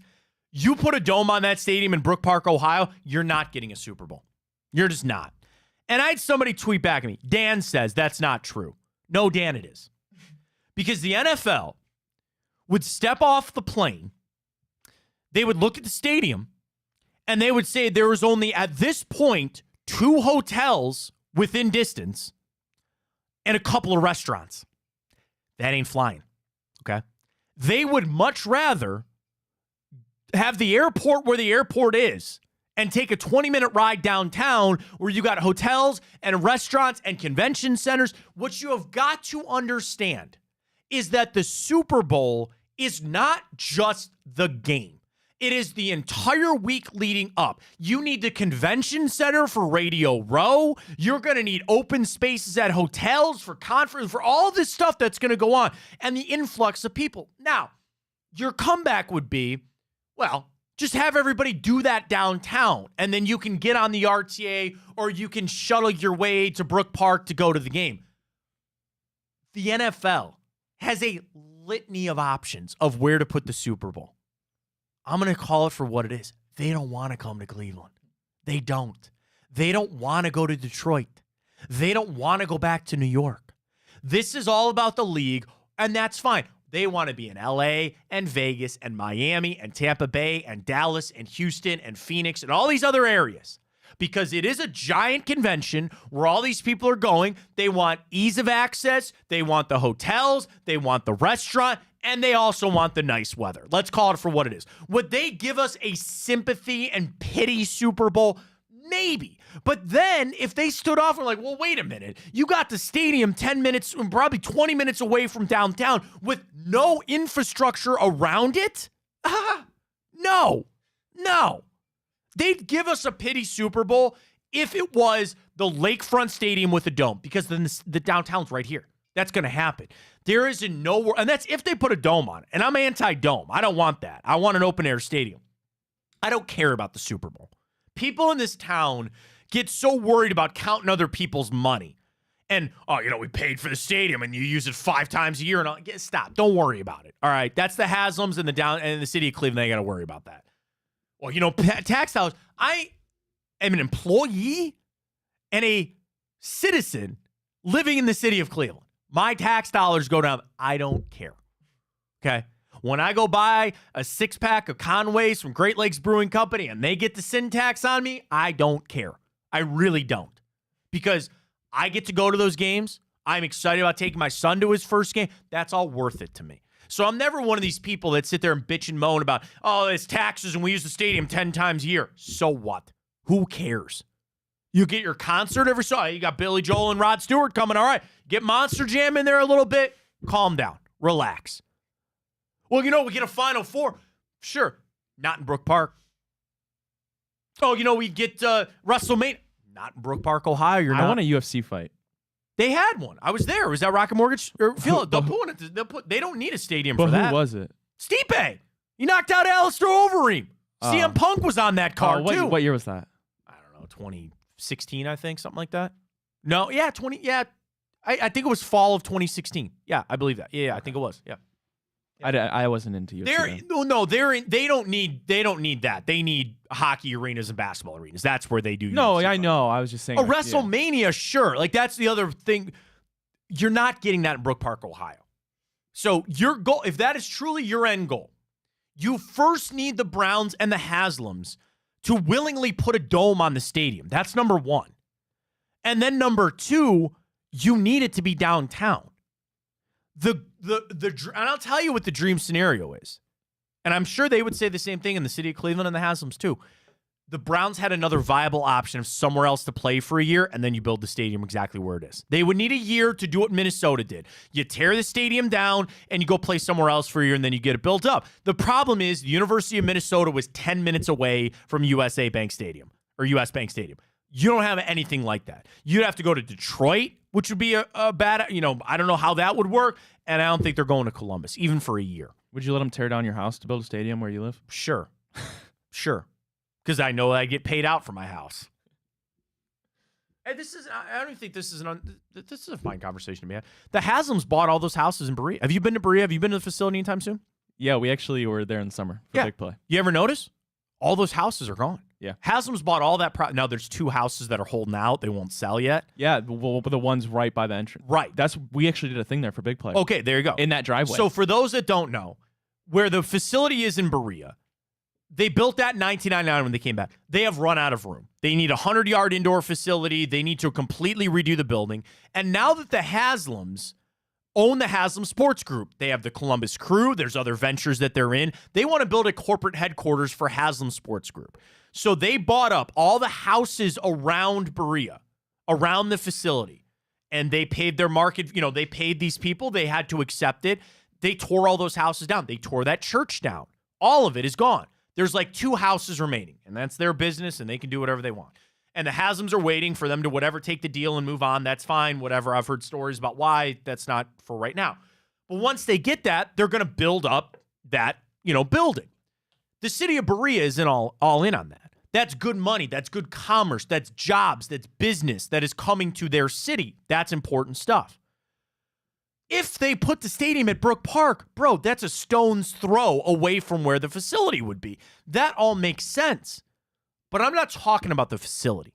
I'm talking about the stadium. And this is just me. If they put it in Brook Park, as a fan, that's fine for me. It's actually closer to my house, right? But stop this nonsense that you'd get all these things, because you wouldn't. And I'm telling you that. Those site surveys. And what was Roger? Roger Goodell was just here. He was just here a couple of months ago. And you know why he was here. For Miles, right? Yeah, sure, fine. Oh, wait, no, Oh, no, he's here because he needs to start overseeing this stuff. Oh, what stuff? The stadium. Oh. The stadium. They got to start. Dude, I'm not sounding the alarm on all of this because it's 2024. I'm going to check that date. The lease is up in 2028. They got to start figuring out stuff now. They do. And the NFL is involved in this because it's not that the Browns are ever going to leave. They would never leave Cleveland again. But this is important. Like, this is one of the top priorities of the NFL and their teams, are getting these facilities and making sure that everybody's playing nice and all this other kind of stuff. What have the Haslam said? Daryl Ryder, 92.3. I love Daryl. Had a great tweet this morning. What he has been told has been the same thing I've heard. The Browns are not going to foot the bill on this. They'll do a lot of it. They're not going to do all of it. And I'm going to tell you this, they shouldn't have to. The city of Cleveland, they need to wake the hell up here. And I know Mayor Bibb's got a lot on his plate. This has got to be figured out. And this is coming from a tax-paying citizen of the city of Cleveland. I live in Cleveland. I work in Cleveland. My tax dollars are going to a lot of great programs and a lot of great things. You need to figure this out. You need to keep the stadium downtown, and you need to foot some of the bills of the city of Cleveland. For all the commerce, for the hotels, for the parking, for the restaurants, for the beer, for everything that goes on. Get it done. I don't want my stadium in Brook Park. I want my stadium in downtown Cleveland. That is billions of dollars that is at play here. There are structural engineers, there's architecture, there's all that I know nothing of. But I'm telling you as a fan, I want the stadium downtown. I don't even care about the dome. I don't want the dome, but I don't care. I do care that they keep it downtown. And I'm not yelling at the Haslam's. I respect them. This is a ploy because they're holding this. I'm starting to get pissed off at the city is what's happening to me. You got to figure this out. The problem is there is no easy answer. The answer is to demolish the old stadium and build a new one right there. What are you going to do? Where are you going to send the Browns for the year? Where they go play? I don't know. My brother, he's working on Progressive Field. Shout out to Local 55. My dad. 42 years, Local 55. They're working over there. Can I tell you a quick story? My brother told me this. Every day that they walk on that job, there's a giant clock counting down to first pitch. Because if they don't get it done, there's like I can't remember what he told me. I think it was $30,000 a day of fine for every day that they're not done. And remember, the Guardians are starting on the road because they got to get done for first pitch. Like, they got to get done just to get everything in there and ready to go. I know it's a big deal, and I know it's not easy to snap your fingers. And this is a completely brand new stadium. I'll tell you this, too. Tear that stadium down. Do not try to refurbish it. And, I've spent a lot of time there. I've been in the bowels of it. It's fine. It's easier just to tear it down. I'm really feeling like it's just easier to tear it down. And that's an inherent cost. There's more money involved in that, all that kind of stuff. They need to get it figured out. I'm buying into. I think this Brook Park thing is just a little bit of a ploy. No, I just sent you a picture. I'm gonna put it up here on the screen as well. It's from Credit Off the Leash on Twitter or jointhedogs.com. Okay. They highlighted the area that they No, that was in the NEO Trans blog. Oh, was it the NEO Trans blog? That picture is in the blog. Okay. No, so what you're looking at there? Can you make that full screen? Yeah, I can. Yeah, make it full screen for people because I want to explain what everybody can see if you're watching on video. They'll be able to see it really well. Well, can you see the top part of that? That's the air. You can see the airport. You can see it. Yeah. You can see the airport. So what I also want you to look for, where's the Amazon hub? Because they just built that. And I don't see it there for some reason. So also what you see, wait a minute, am I thrown off here? Where's Snow Road? The highway I don't think is in this picture. Is it? Or is it in the way bottom right? Because I see the airport. There's the terminal. Oh, yeah. And then the Ford plant, do you see that little jut out all the way to the right? That's the new Ford plant. And then the Amazon hub is not in this picture, I don't think. Okay, there's 237, there's 480. And then you see 71 at the bottom. The asphalt there is 71. All right, let's just play a game. Where would you put the stadium? Would you put it where the parking lot is? Where those parking lots are right now? Or do you put it right next to the highway? Or right next to, I'm assuming that's Snow Road there. Probably the parking lot? Yeah. And then you got parking, got all that adjacent stuff. I see the vision. I don't know, man. I mean, I get it from, like, it's ease of access. Like, you could drive. Anybody could get there in 2 seconds. And I'm not closed off to saying that they won't put stuff there. Because my fear is, again, you're going to put the stadium there. It's going to take you 10 years to put restaurants and hotels and all that other stuff there. I will tell you this. I know what the Haslams want to do. Wherever they put the stadium, they want to build commerce around it. They want to try to make that where on a June day, there's nothing going on. There's still restaurants for me to go down there and hang out at. Or when there are concerts, to have better options of where to eat or where to stay. I know the stadium might not be in the best spot right now because it's kind of a haul to get to. It's kind of a pain in the ass. But for Browns games, nobody cares. You got enough parking and people walk from Muni Lot. It's fine. Oh, man. I don't know. I just want it on record. I don't want it in Brook Park. I don't want it in Brook Park. I don't really care about the Dome anymore. I don't want it. You should write a strongly worded email. I'm a citizen of this town. I am allowed to I'm allowed to voice my opinion on this. Nobody can ever take that away from you. No, I pay my taxes. In fact, I got to do that. I got all my paperwork this week. Got to sign that up. Get it done. Jazz are trading Kelly Olynyk and Ochai Agbaji, former Cleveland Cavalier, to the Raptors. I saw that, but I was like, I don't feel like it. Is Otto Porter still in the NBA? God, I didn't know that. Wilt Chamberlain's son? Is that who that is? No, but they look a lot alike. Have you seen them? Their comparison, they very like shocking. It's like crazy. I mean, granted, Wilt slept with a gazillion women, so it's out of there. It's out of there. It's out of there. I'm out, man. I'm out. I don't want it in Brooklyn. Again, I'm not trying to lose this team, and I guess I'm coming from the stadium. That'll never happen. What if we just build a stadium underground? First time ever, right? What if we built it on the lake? But then the mole what people, if we would have to relocate Bikini the Bottom mole people somewhere else? Literally. Push! It's an Alaskan bullworm. Yes, that's what I was looking for. Great episode. We're way late. Do you just want to get to time hop? It's 40. Yeah, you want to do it? Let's just get to time hop. Let's go.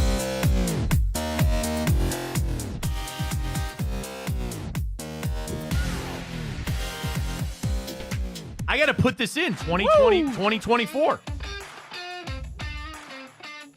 Report the Haslams bought 167 acres in Brook Park. Dude, can you imagine? And that's why I love doing Time Up. I literally just put this in Time Up for today. Because, Ryan, when we're doing this show in 3 years, I want to look back and laugh or go, you're breaking ground on the new stadium. You know what I mean? Like, it's just that kind of craziness that kind of happens. But we had back in time, including 1 year ago today, a report. For those that knew, Time Hop, we do it every single day. We go back, tell you movies and birthdays and all that kind of fun stuff that we'll get to coming up. Do I have any? Oh boy, do I have some movies for you. Good. TV show anyway, and a couple movies. We'll get there. We got to fly. 1 year ago today, the Nets, reportedly their position on trading Kevin Durant had shifted. They would end up trading him 1 day later to the Phoenix Suns. What do you think of when you think of Kevin Durant? The Warriors, I mean. Yeah, that's what. Do you get a slime? Then again, Kevin Durant's a nice guy, I'm sure, but like I get it that he's never gonna wash that stink off from him. No. Slimy is what he did.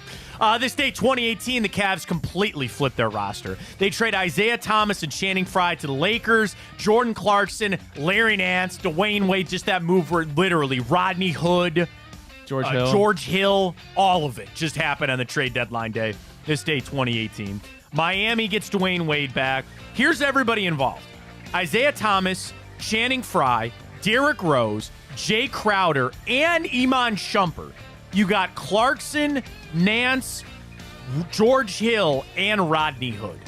And they all helped. I mean, you got to the finals with that team. Yeah. That was a solid team.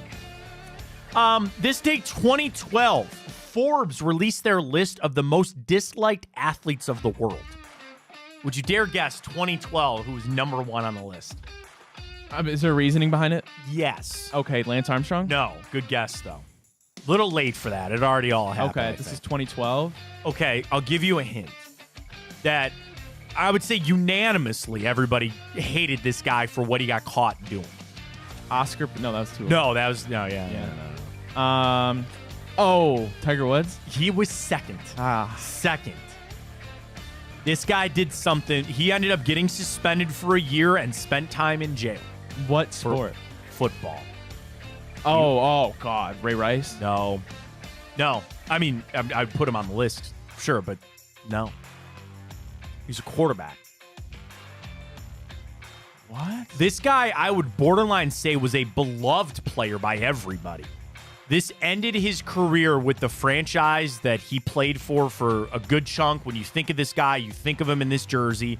That ended his time down there. He got suspended by the NFL, spent time in jail for a giant scandal. Giant scandal. Why can I not think of this? 2012. This happened a little before that. He did come back to play in the NFL after his suspension and jail time. And a quarterback. Would it give it away if you told me what he did? Yes. It's a very specific thing that he did. Mike Vick? And the dogfighting. That is correct. Michael Vick was the most hated athlete this day 2012 for the dogfighting. Tiger Woods was second. Plaxico Burress was third. Ndamukong Suh was fourth. What did Plaxico do? And Chris Humphries would fight. What did Chris Humphries ever do except marry Kim Kardashian for 60 days or whatever it was? Fell in love with the hips. I worked with Munch for a long time, and Munch goes, you can say whatever you want, Matt, but he got one night with her. Facts. I guarantee it. He got one night with her. So say what you want about Chris Humphries, but he got a night with Kim Kardashian. Well, a sad day for the NFL in Cleveland because this day, 1996, the NFL and Cleveland allowed Art Modell to take the Browns to Baltimore. The only good thing that they did in that whole thing, Ryan, was the team stayed here. The Browns, the colors, the likeness, the records, it all stayed here. Because you want to know the crazy thing about Baltimore? The Colts stuff is in Indianapolis. Like the Indianapolis Colts own Johnny Unitas. They take that. The Baltimore Ravens have nothing. Except when they started in 95. But that was a smart, they do that with the Tennessee Titans, right? The Titans own the Houston Oilers stuff, even though the Texans, why can't they just become the Oilers? I know. The Texans are stupid. Can I admit that? I need to. They should, and by the way, the Titans, remember everybody got pissed that they were wearing the throwback uniforms against Houston when they wore the Oilers stuff. Oilers should be in Houston, but that's another conversation for another day. This day, 1986, Spud Webb won the dunk contest, becoming the shortest player in NBA history to do that at 5'7". Wow. The fact that he can dunk is incredible. It's ironic also. Can you dunk, Matt? I used to be able to. Really? I can't anymore, yeah. Wow. I mean, I'm 6'2". I actually had a decent vertical when I was athletic. I've never had a vertical. I can't do it anymore. That's why I'm not very fast, but I could jump. This day, 1945, Paul Brown agreed to coach the AFL expansion team in Cleveland, which we later named the Cleveland Browns. So what's that difference? 51 years later, they would leave. From 45 to 96. 51 years later, they would end up leaving. This day, 1943, Japanese troops evacuated the Guadalcanal, leaving the island in the hand of the Allies, which paved the way for additional American victories in the Solomon Islands during World War II. This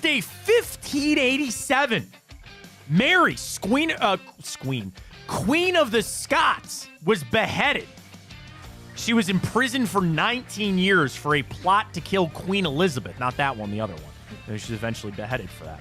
A very happy birthday goes out to Alonzo Mourning, Julio Jones, former Brown Elijah Lee, Porter Gustin, Klay Thompson, James Dean, the greats, Mr. John Williams. What John Williams movie do you think of? Raiders of the Lost Ark, Jaws, Jurassic Park? Probably Jurassic Park. That's a good one.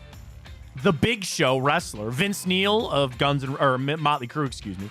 The late, great Mr. Gary Coleman, Seth Green, Bill Finger, co-creator of Batman. That's a hell of a documentary. And my sister-in-law, Julie. Love you very much. Happy birthday. Sarah with quite a list there.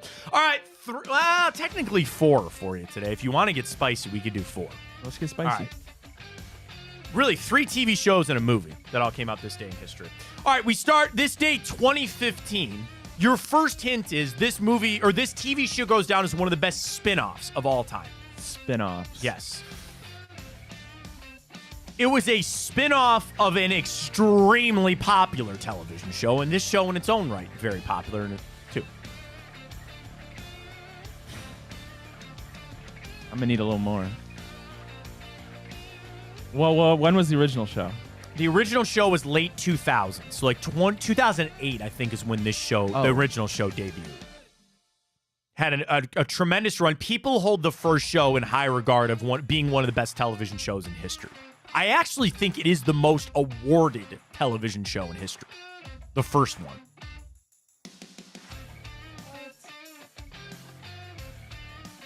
I have no idea. The name of the show rhymes. The show that came out this day, 2015, is the spinoff. It rhymes. I don't know if that'll help at all. I'm like getting frustrated. I don't know.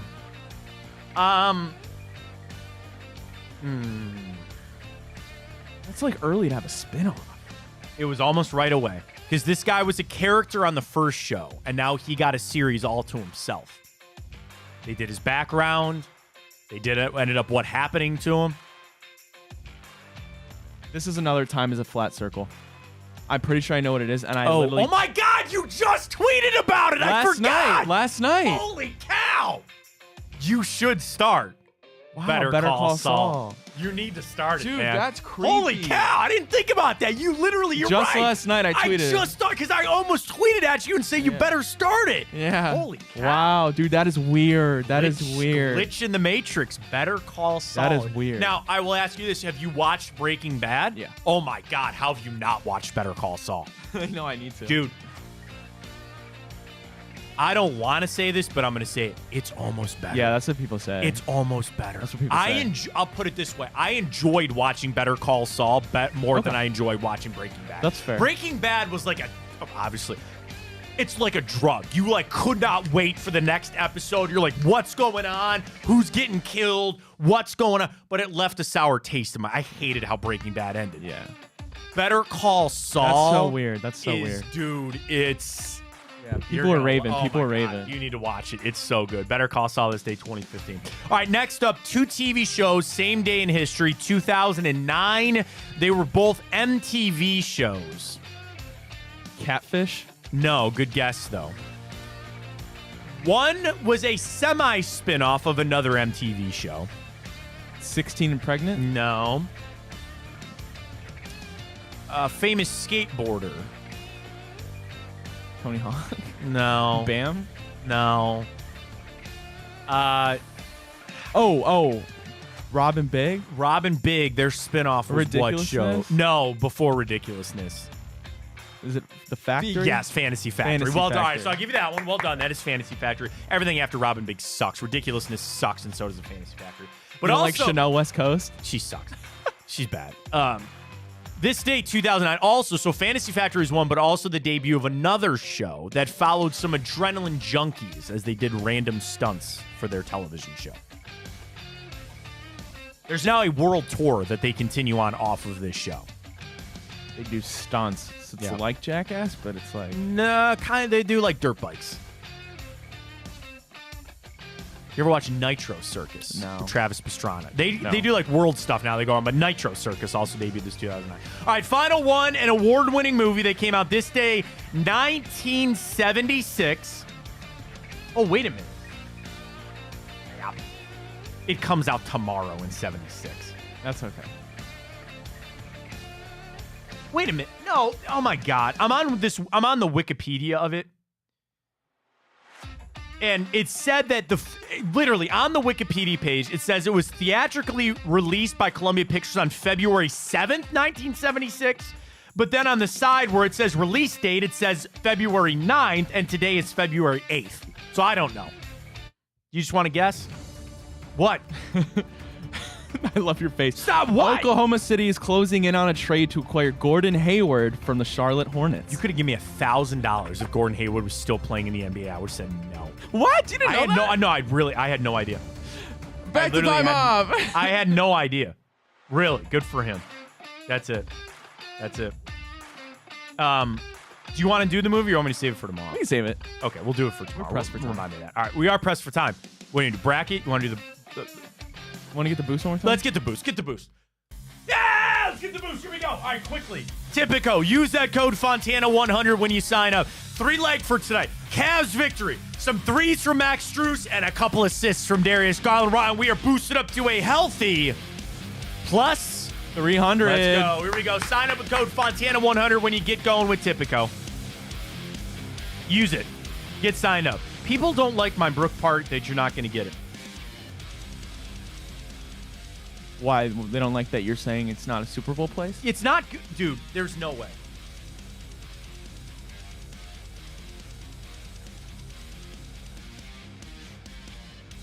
Pumpkinhead. Fake news. Brook Park's 12 minutes from downtown Tops. Plus, I'm sure they developed the area around the Fake stadium. news. Yeah, that's not happening.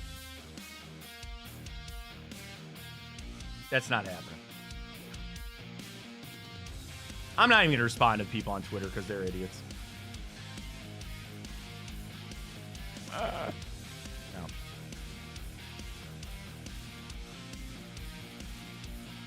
Whatever. I'm not arguing with you.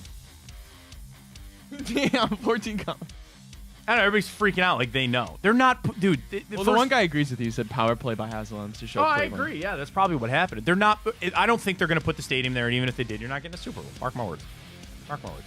That's how I feel about it. All right, let's get to our bracket of the week. The best wrestler of all time. We're the final set. Wow, the final format. The Rock goes home. The Rock goes home. Undertaker taking it down. As well as our I can't even speak. Our late edition, Stone Cold Steve Austin. The final four tonight. Ric Flair, Andre the Giant, Undertaker, and Stone Cold. Yeah, there it all is. It'll be exciting stuff. We'll see how it goes.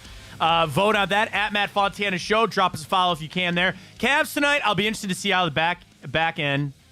What an idiotic take. Who said that? Evan on Twitter.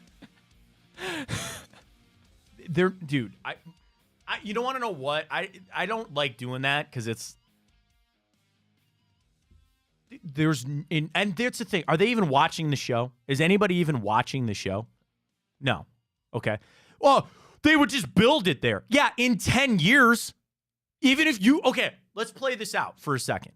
You say that they put the stadium down there. Let's say they buy the land and they're putting the stadium up there.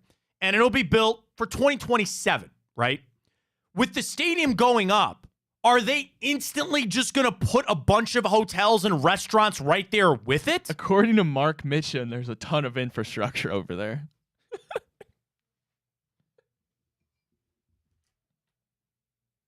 You have one hotel at the airport.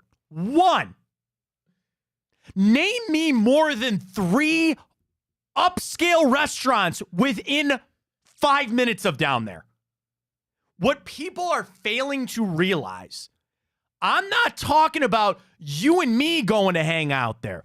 I'm talking about Roger Goodell will settle for nothing but a 5-star steakhouse within walking distance. If you want to try to pitch to me that they would put the stadium down there and then get the Super Bowl, but host everything in downtown Cleveland, fine. I would understand that. And listen, What you fail to realize is the NFL is in no way required to give us a Super Bowl. So if they don't have to, and it's not up to them, they're not going to do it. They gave that one to New York, which was a disaster, mostly because it was outside. When was that? Do you remember? The Seahawks won. I don't even remember. The Seahawks, Broncos. Everybody hated the game. It was a blowout. Seahawks kicked their ass. Nobody wanted to watch that game. Just go to Detroit. They gave one to Detroit. They're never going to go back. And Detroit is downtown with a bunch of stuff. You would have to slap the NFL in the face to make it work to come to Cleveland for a Super Bowl. Oh, I saw Evan's tweet. These people, I didn't want to argue with people. I didn't want to argue. You put a dome on a stadium in Brook Park, you ain't getting a Super Bowl. You just ain't. There's no way. There is no way that is happening.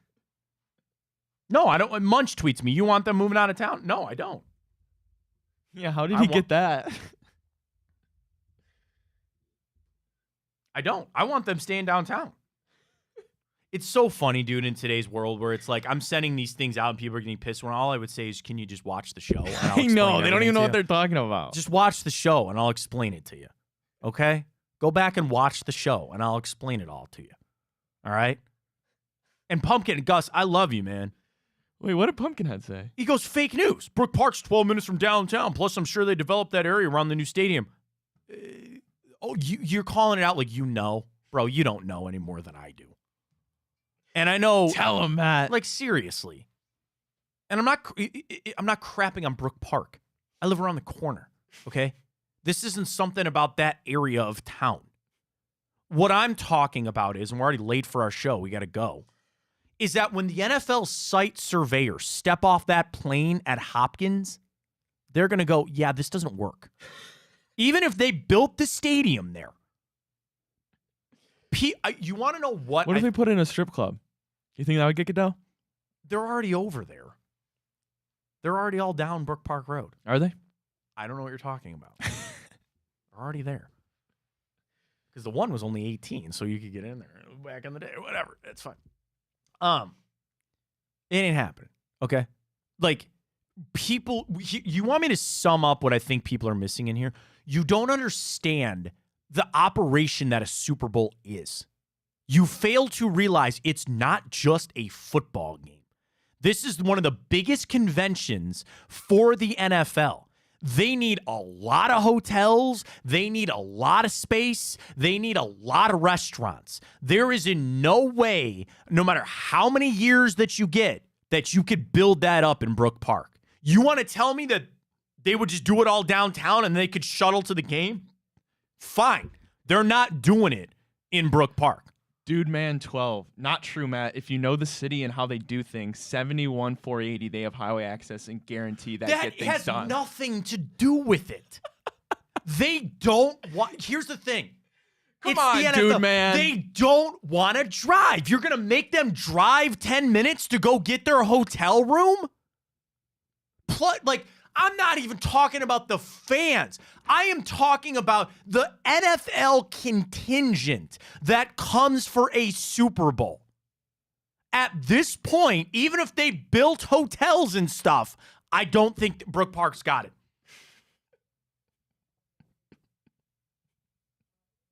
Wayne, you don't spend I think he's agreeing with you. Yeah, but it's the same tweet that got sent from another account. Oh, we got burners. We got a burner because it's the same exact tweet. Who's burning you, Matt? Go look at Burn notice. Seriously, go look at Wayne and then All Season Husker. They are the same exact tweet. Is that on the same tweet? Like same tweet thread? Yeah. Yeah. Him and who? Just click on it and scroll down. Do you see it? Do you see it? I just see hang on, let me see. Wayne's tweet. Is Wayne a bot? I don't know, because keep scrolling down. It doesn't look like a bot. Oh, maybe he responded to another tweet of mine. It's the same exact, regardless. Okay. You don't spend $2 billion to get one game, a dozen concerts, and maybe a Final Four. Oh, he deleted it. That's why. He sent it from the wrong account. That's why. I would tend to agree with you. Yeah. Right? That's why I'm all for that gets back to the dome debate. and going back and forth on this. I really don't have time to just argue with idiots on this. I do. Seriously. Like, okay, I don't... Dude, man, got me cracking up. What did he say? He didn't say anything else, but he was the one that said, if you know the city and how they do things, the 71 and 480. They guarantee to get things done. Okay, fine. People do not understand how the NFL operates. They really do not. They don't. Hashtag let them know. Yeah, okay, thanks. We got to go. We'll talk to everybody on Football Friday. Get ready for the game this weekend. Get it done tonight, Cavs. Use that code Fontana100 on Tipico. We'll see you on Friday. Take it easy.